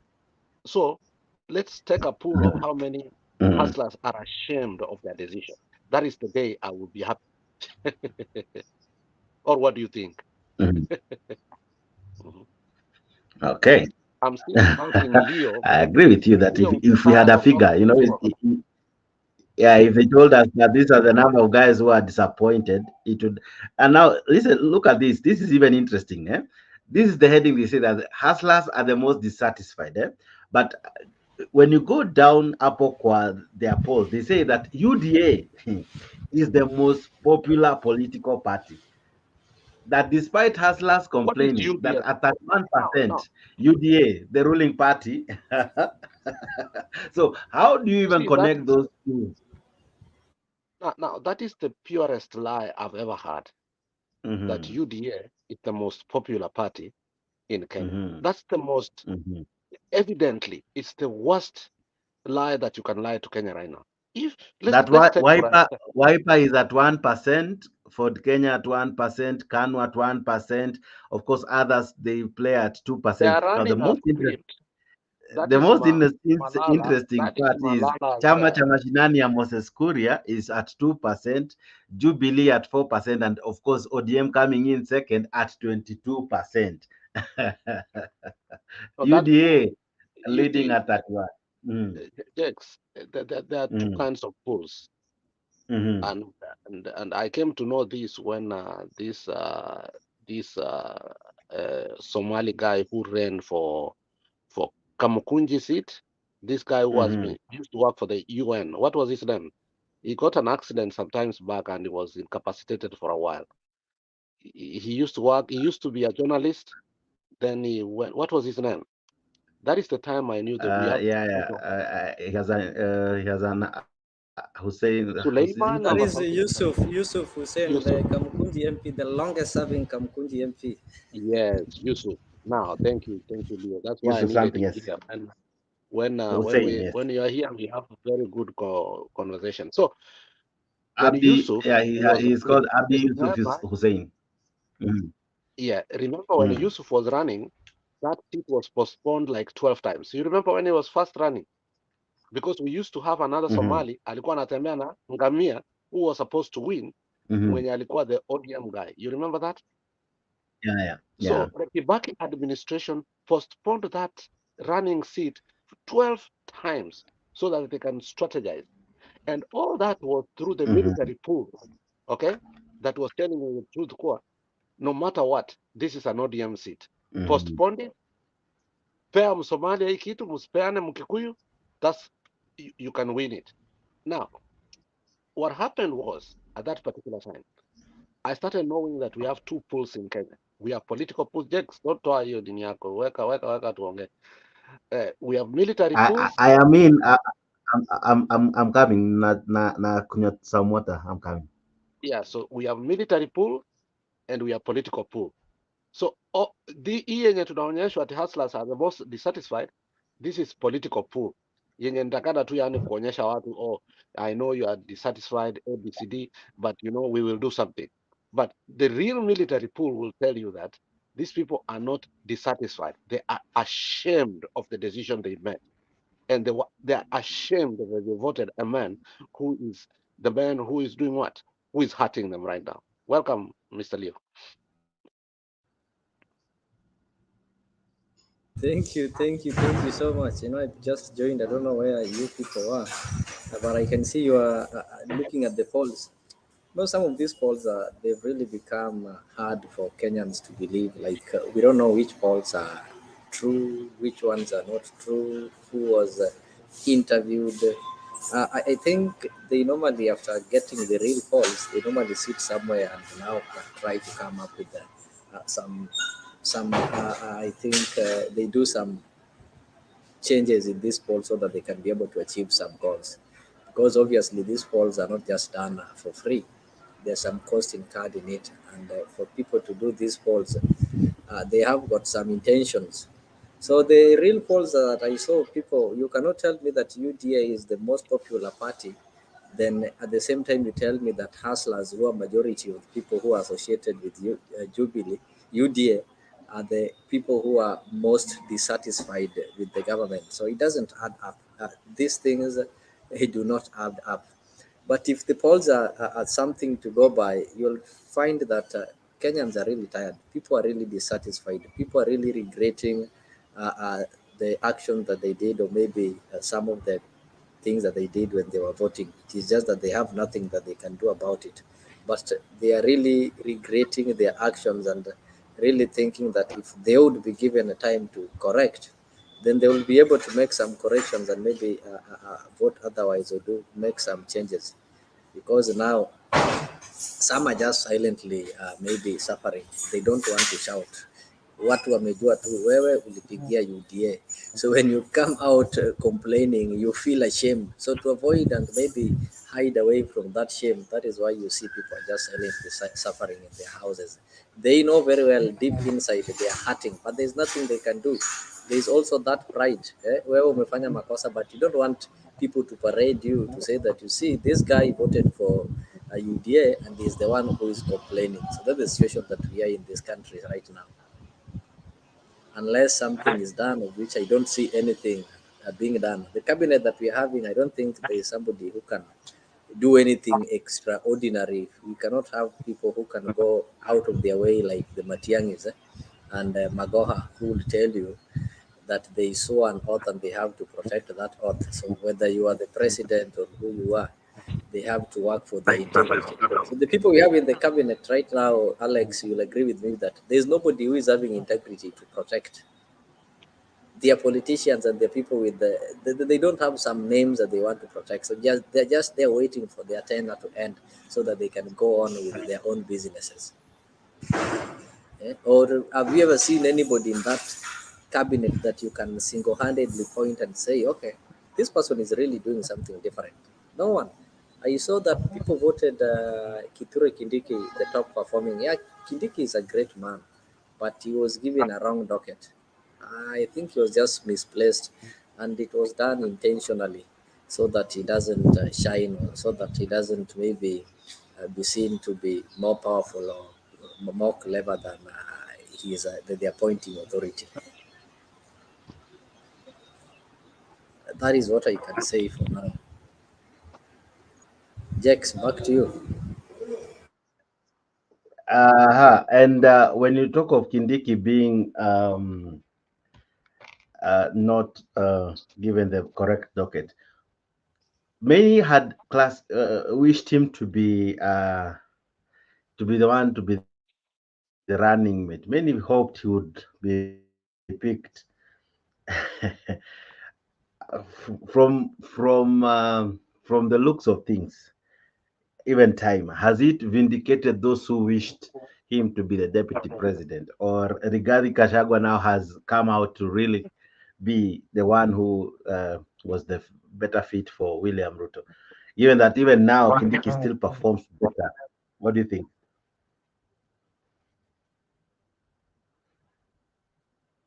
I think time has vindicated people, those people who wished for Kindiki to be the running mate. Right now, they can say that they can comfortably celebrate that had their wish been granted. things will be different. Kindiki, despite being a member of UD and Kenya Kwanza, there are some decisions that he makes as Kindiki. There are some decisions that he makes that can allow you see some professionalism in him. So what Gachagua is doing, people really have to regret that. But I know William Ruto is not regretting. Not that he didn't know what he was doing. William Ruto did not want a deputy president like himself. He knows what he did as a deputy president. He knows the pressure and the effects that he had. So he did not want a stubborn deputy president. He wanted a deputy president who will be opposite of himself, a deputy president who will not make decisions, a deputy president who will tell you that, okay, despite the fact that the constitution has allocated me some roles to perform, me, I'll allocate myself some roles. I feel I cannot perform the ones allocated by the constitution. So me, my roles will be to take care of coffee, to run and jog as I do some coffee and milk reforms and such kind of things. So that is what William Ruto wanted. He wanted a deputy president that he would control. And for those people who don't know, William Ruto is a great politician and he obeys every law of power. He really follows it to the letter. He knows very well that if you are the king, you have to ensure that those around you are not superior than you. At least people will have to see some leadership in them and despise you. So what happens? You must be the brightest person in that room. The people around you, if they are not fools, then they must appear to be fools. People should see them as people who are not that intelligent. So you must be the most intelligent. And when I was coming, I heard Alex talking of how he earned the PhD. You see, look at how these kind of maybe MPs who are psychopathically following him try to address him. They must always stress on the word Dr. William Ruto. Why are they doing so? They're trying to show him that, no, you're the king. You're the most intelligent. So everything that you say we'll have to agree with. That is what is happening. He doesn't want to be challenged.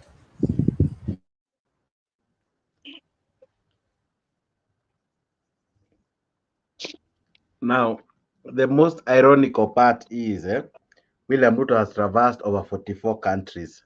Now, if the in report is anything to go by, Kindiki ever since he was appointed, he has never left the country.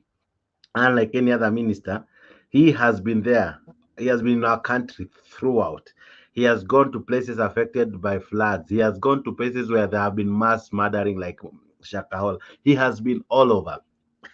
Is he the one running the country literally? Because the president has been out 44 times. He has never been out even once ever since he was appointed.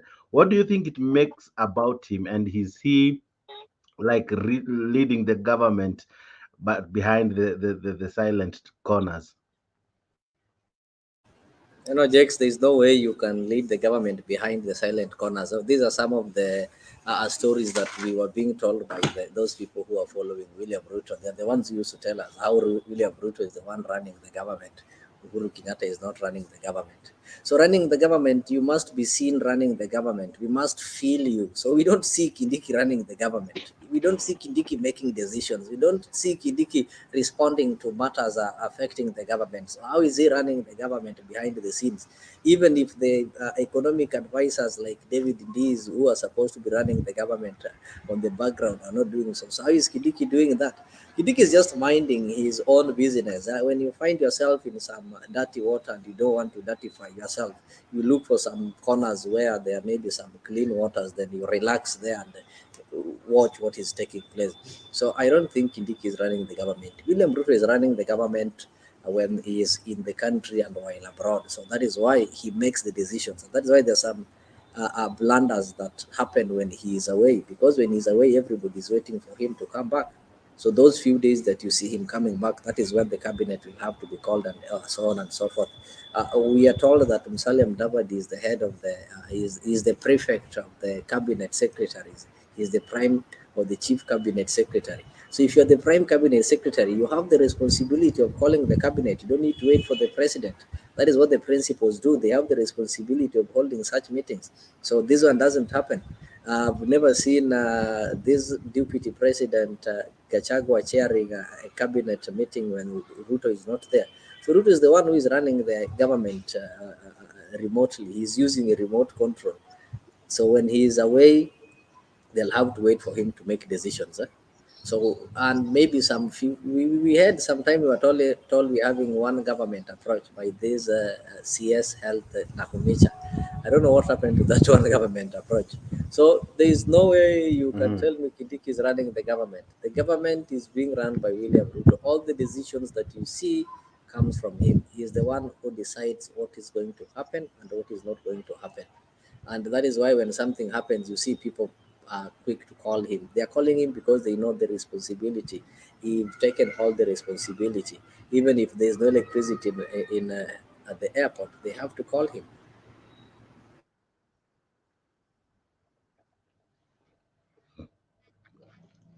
Now, Alex, same question. Why is it that Kindiki is performing so well?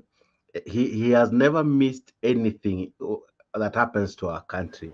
No, And Jax, according to in the that report, performance so well, maybe as you're asking Mhm. Alex, I don't think Kindiki is performing so well. You know, this kind of some of these polls that they normally do, it's normally based on opinion. And that is why the simplest thing that you can do is to appear to be working. Actually, you're not working. Go to Homa Bay. Their governor, not that their governor is working more than any other governor in this country. But what happens is that the governor is appearing to be working. Very early in the morning, you'll see her live in the lake greeting the fishermen. After 2 hours, you'll see her live in the market trying to do the work of Ganjo, collecting some taxes. Next, in the afternoon, you'll see her kicking the ball in the stadium. So that is what Kenyans want to see. They want busy bodies. They want to see you working. So what made people think that Kindiki is working when he used to make some rounds in the Nyayo house telling people the passports will be ready, passports will be ready. Nowadays, he doesn't go there because he found out that this is impossible. All this kind of PRs doesn't work. So as far as work is concerned, some of these people are not working. The only thing is that they're having some better PR, they're having some better public relations that people can be able to, oh, see, oh, this person is working. When in real sense, they're not working. The same thing was used in Machakos, and everybody in Kenya was duped and thought that Machakos was really growing and was going to become the next Dubai. Go to Machakos today, you'll realize that everything that was there, it was just people who are some busybodies who appeared to be working, and yet they were not doing anything. And currently, I can say the same thing is also happening in Homa Bay. Maybe in the next few years or in 10 years is when people will realize that there's a difference between working and appearing to be working. We never see Kibaki even going to launch this kind of things. We were just seeing roads, we were just seeing things happening, we were just seeing hospitals, but never did we see maybe, oh, ndio hiyo TV, Kibaki is live doing this. So there is nothing like working there. what of the fact that he hasn't traveled to any country? He hasn't traveled to any country because he's the Minister of Interior. Interior means within the country. He's not the Minister of Exterior. He doesn't have any business to go and do outside the country.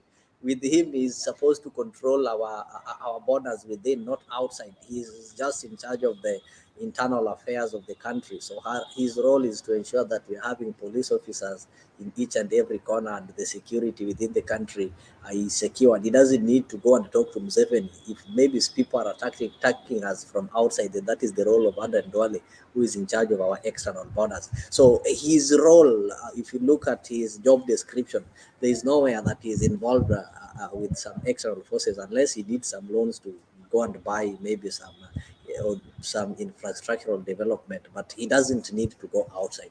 Actually, his roles just as the title, the Minister of Interior. So he's an interior man. He doesn't need to go outside. He doesn't Okay. need to go and meet the Ugandan counterparts, or to go and meet the South African counterparts. For what reason? So, and that is why people are complaining when we were told that our police are the ones that are going to be sent to Haiti, which is wrong. Our police are supposed to be protecting us within the country. So when it comes to going to Haiti and such kind of things, then we need to send the army. They're the ones who can deal with some external affairs. So Kidiki, being an interior man, should just remain within the country and manage his business within the country. So he doesn't have any business going outside the country. That is why Okay. you might see that he's not leaving the country, which is true. he is the Interior Cabinet Secretary. His role is to take care of our internal affairs. He doesn't have any duty outside the country. Okay. So the Now, ones you see, unless he just decide to become maybe a tourist, he want to go on a tour, but he doesn't have any role outside the country. okay. Then you have said he is not qualified to be the best. Then is No, I've not said Churchill he's not qualified to qualified. be the least I've not said performing? he's not qualified. He is really performing, but among these cabinets, the percentage that he was Uh-huh. getting, this percentage Uh-huh. was fueled by the Uh-huh. PR stunt that he staged. That is what made people think that he is working. You're getting that. So that is not that he's Yeah. working that much, but at least people Mm-hmm. could say that okay, he's working. Or we saw him at Nyai House. He's the best among the list. Mm-hmm. Yeah. So what of Churchill? Is he the least performing CS? Oh, Chirchir has been rated the least performing, but in real sense, I don't think he should be the least performing. Oh, he's having his weaknesses. We've had challenges in that ministry, and some of these challenges are challenges that have been inherited. And it is the solution to the power in the country is not about Chirchir or giving another person. The solution is to do Mm-hmm. away with the monopoly. And I know they cannot do away with the monopoly because most people who've invested in the Kenya Power are politicians, people like Dindi Nyoro. They're the ones who are having the largest share there. So the more it is monopolized, the more profit they make. And actually, those people who are rich, the ones who are making money, the richest parastatal in this country, if I'm not wrong, seem to be the Kenya Power and Lightning Company. So Chirchir is on the receiving end because of the power outrage that we've been receiving in the country. That is why he's on the receiving end, and everybody is annoyed. Not that he's performing badly. And there are some ministries that we don't. Have you ever heard of the Minister of Agriculture, the Cabinet Secretary of Agriculture, Linturi? Do you even see him anywhere? Do you even see him launching a maize plant? So he doesn't do that. But why is he rated ahead of Chirchir? Chirchir is just because of these things that have happened, and there is power outrage. Power affects everybody. So that anger and the fact that historically his performance has always been questioned, his integrity. What of That this is guy why. from Nakuru? There's this yes from Nakuru, and mm, there's this yes from Nakuru, and the CS from Nakuru was he was highly praised because him being the first CS appointed from the region. I don't know, from Nakuru. I don't think I can praise him so much. He was in the lands docket. Nothing much can be said about him. Now he's in the water docket. I don't think the people of Nakuru have felt his impact. He's rated higher than Chilchil. Do you think he has performed higher and better than Chilchil? If there is somebody that That we is need yes, that Ndongo. if there is somebody that Is it? needed No, yes, equal and Zachary, whatever, Zachary Ndongo. if there is somebody that needed equal anger that people are supposed to be angry to, same as Chirchir is that CS water, yeah, something to do with that water. No, people have died. How many people have died because of Mhm. floods? And they knew very well that we are going to have El Nino. What did they do as in that ministry to ensure that the dams are there so that this water can be reserved for maybe future use? So there's somebody that also people Mhm. needed to, but I don't know what people use to gauge people. You've just said that he's the first one in the region. Maybe the people who have praised him are just overwhelmed that we are having a CS from our region. So that is what Mhm. happened. Yeah. But we Because can't the locate match these they have guys. We gotten can't locate before them. were assistant ministers, Akina Mirugi Karaoke, who died in a plane crash, among many others. But we have never But had what are these? If I ask a you, it seems you're PS also overwhelmed by this directly fact from the that field. you're also overwhelmed that you are getting a CS from your region. So what does this thing help you with? For example, those people who come from Nyanza, in Uhuru's Not that government, I'm overwhelmed. I've just given you people. statistics. Okay. I'm saying people get overwhelmed I've that you just see given you CS is statistics. coming from our region. Let me tell you, these Mhm. CSs are working for the salary that they get benefit them and their families. During the Uhuru regime, like for example, the Luo Nyanza had how many CS? We had Tuju who was a CS. they had Magoha, they had Rachel Mamo. Those were three cabinet secretaries. They also had the police spokesman. They had the government spokesman or the state house spokesman, that guy Oguna. So all these guys, if they did not see the benefit, then you want to see people start celebrating that CS Owalo has been appointed from the Luo Nyanza.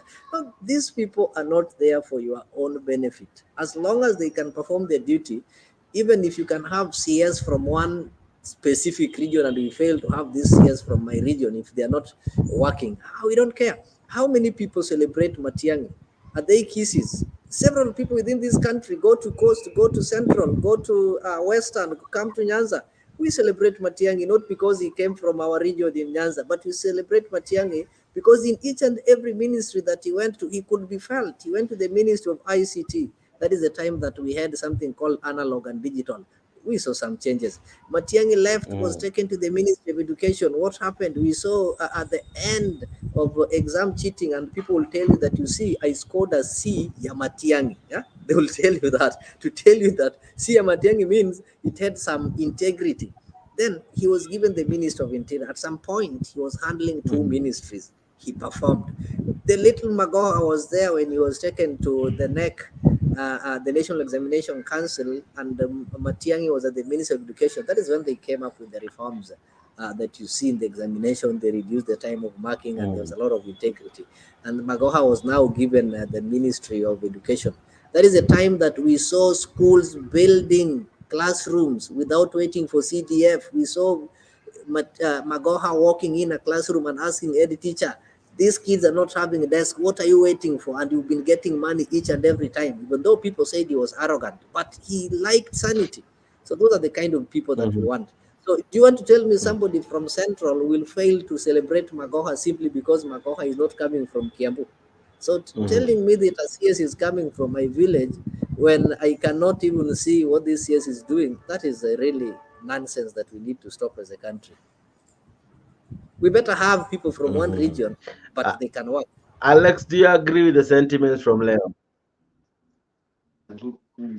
Yeah, you see, Okay. we should, Alex, what is your take on the same?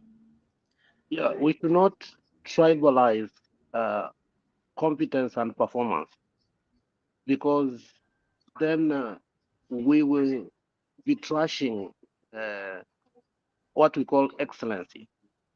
If you look at how even Ruto has structured his government, is awarding cronies, people who have no clues of what or where things should be done. So I agree with Mr. Leo in that when we become incapable of choosing leaders who can perform and give credence and also become role models, then we trash the ability for us to do what? To continue as a country. Look at his cabinet, as Leo said. His cabinet is poorly oriented. Angalia, like people like Wahome, people like Moses Kuria. You know, I like Owalo, but I think Owalo was misplaced too. He was given a docket that he could not function. So I think there comes a time whereby you need to look your cabinet in the face of the country and ask yourself, how can it perform? Remember when Uhuru was the president, before the handshake, the government was poorly performing because things were not moving on well. Remember, somebody like Kiunjuri overstayed in the Ministry of Agriculture to a point that, I mean, everything was going down and down and down and down. So when Baba came into the limelight, what he did was to advise Uhuru and tell him, look, Kiunjuri may be your friend. He may have supported you, ABCD. But in this ministry, he's not capable of doing anything good. Let's get him out. Remember, Baba wasn't even a good friend of Munya, but he told him, if you want a person who will perform, bring Munya in. And Munya came in a few days. You could see the macadamia prices go up. you could see the price of tea go up. For the first time, I had a bonus. Niko na chai nyingi sana, sijaiona bonus in my life. Mimi. My father left me a lot of tea. For the first time, I saw a bonus of tea, which I actually nilikuja nyumbani bila pesa yoyote, and I enjoyed that amount of money because people, when you have performance, they end up helping, the buying index of the people. Look at people like Mutahi Kagwe. Mutahi Kagwe, as a minister for communication during Kibaki's time, was very pathetic. Remember, he's the one who issued that gag order so that we could not have known what happened in post-election in 2005. But when he became a minister for health, Mutahi Kagwe, he was a performer. Things became very well. So I think you're right, so right by saying that, Mr. Leo, that performance is the basic need of Kenyans, not tribal cocoons. This tribal cocoonism has totally killed us. For instance, I'll tell you, this tag called, I don't even want to say his name, the Minister for Education, he has no capacity to hold. 1 year down the road, when he was given a clean slate ministry through Matiang'i, through Makoha, he has totally abused it. So the Ministry of Education in the coming few days, as you're going to see, is going to be a baloney or a balloony. Why? Because you have somebody, a crony, who has been what? Appointed for readers of what? William Samoei Ruto. So, Leo, you're right. We must ask, competence to serve us, not tribalism. Thank you.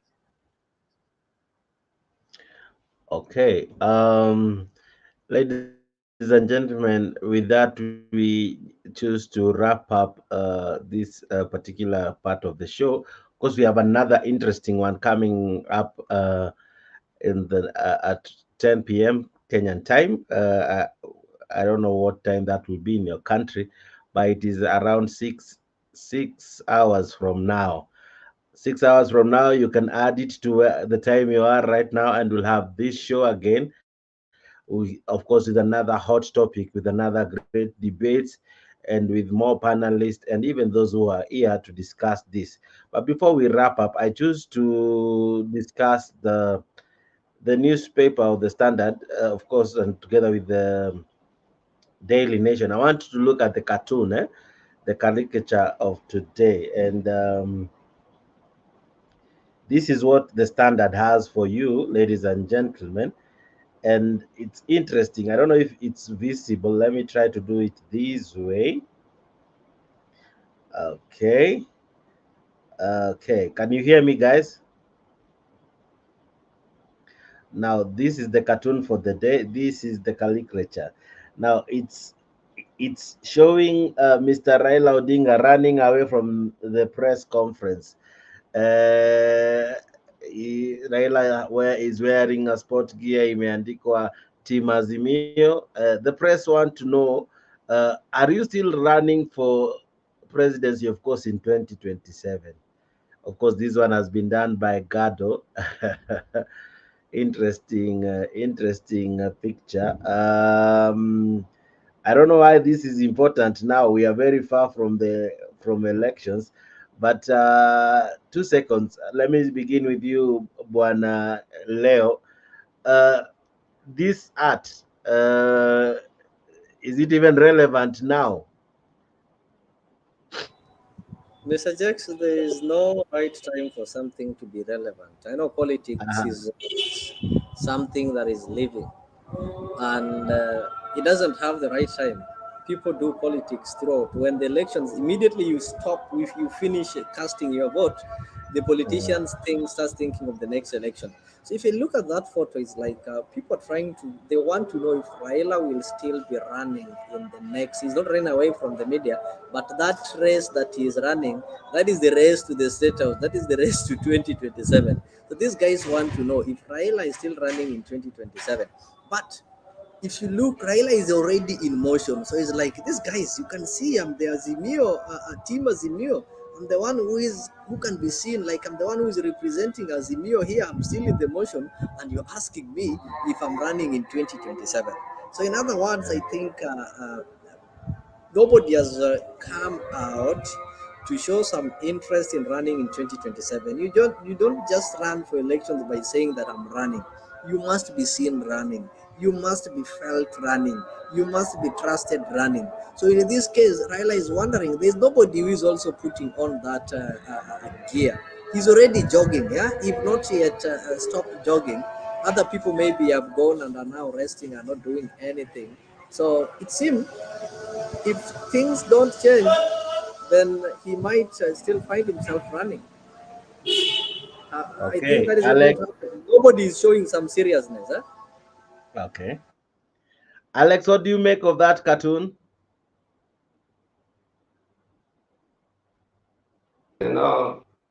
We grew up listening to whispers. I don't know if you remember whispers.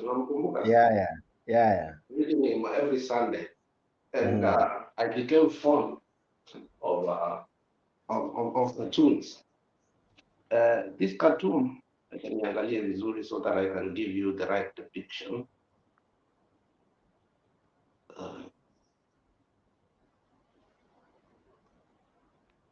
Yeah, nimeangalia. So that's good. Thank you, Dex. You can put back our pictures. In 2027, if there is an election that Ruto will lose fair and square, it is against Raila Amolo Odinga. I don't know, there was a rare video that many people did not see of Mudama talking about 2027. Did you watch that, Mudama talking about 2027? Yeah. Yeah, Mudama said one thing. I agreed with him that there is no way anyone can defeat William Samoei Ruto in 2027 if it is not Raila Amolo Odinga. And he said it in a very funny way that they know he's going to run. So the issue of Raila running is not the issue of himself. I've been privileged to be a friend of Fidel.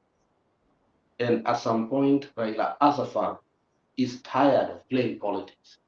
But Kenyans cannot find somebody who will come to the podium to play the politics that Raila has played. The pathos and the sanity and the sanctity of politics this man has played over the years is of resounding legacy, to a point that until his last breath, Kenyans will always need him to be part and parcel of the Kenyan politics. So it's not Raila deciding to run.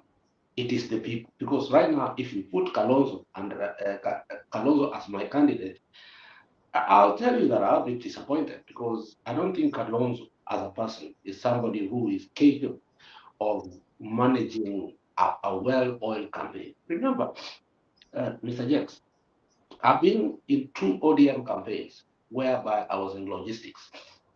And I will guarantee you, campaigns are not easy. Kenya has one of the high-tech campaigns in the world. And some countries are aping us, or they are copying us, like Uganda, Bobby Wines, Chamisa in Zimbabwe, Malema in South Africa. They're just starting to copy us. Remember 2005, when we campaigned, was it the NASA or the court? That time it was the court. I'm telling you, we had one of the most expensive campaigns in the world. Most expensive. And we shook the world on how we did.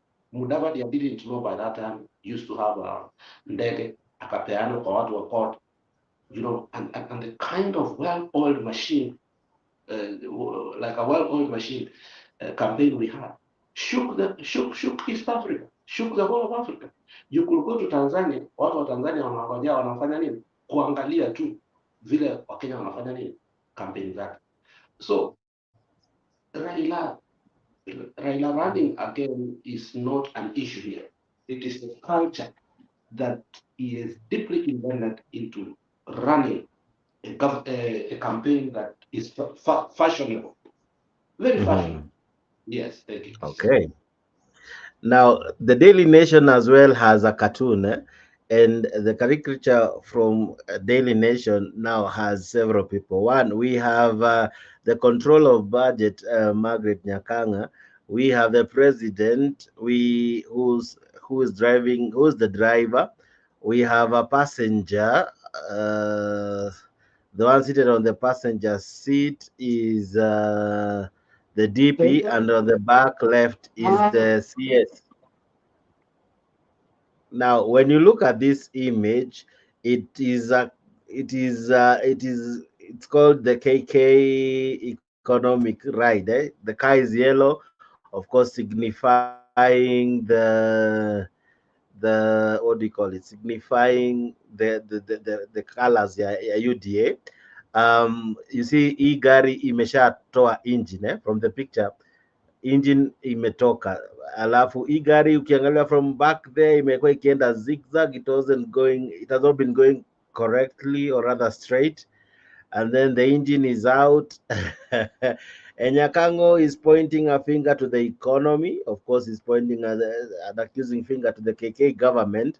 This is what the president is saying, that we are stable. We are stable despite, you see, the engine, the car has no engine. The CS Ndongo is saying we are doing badly.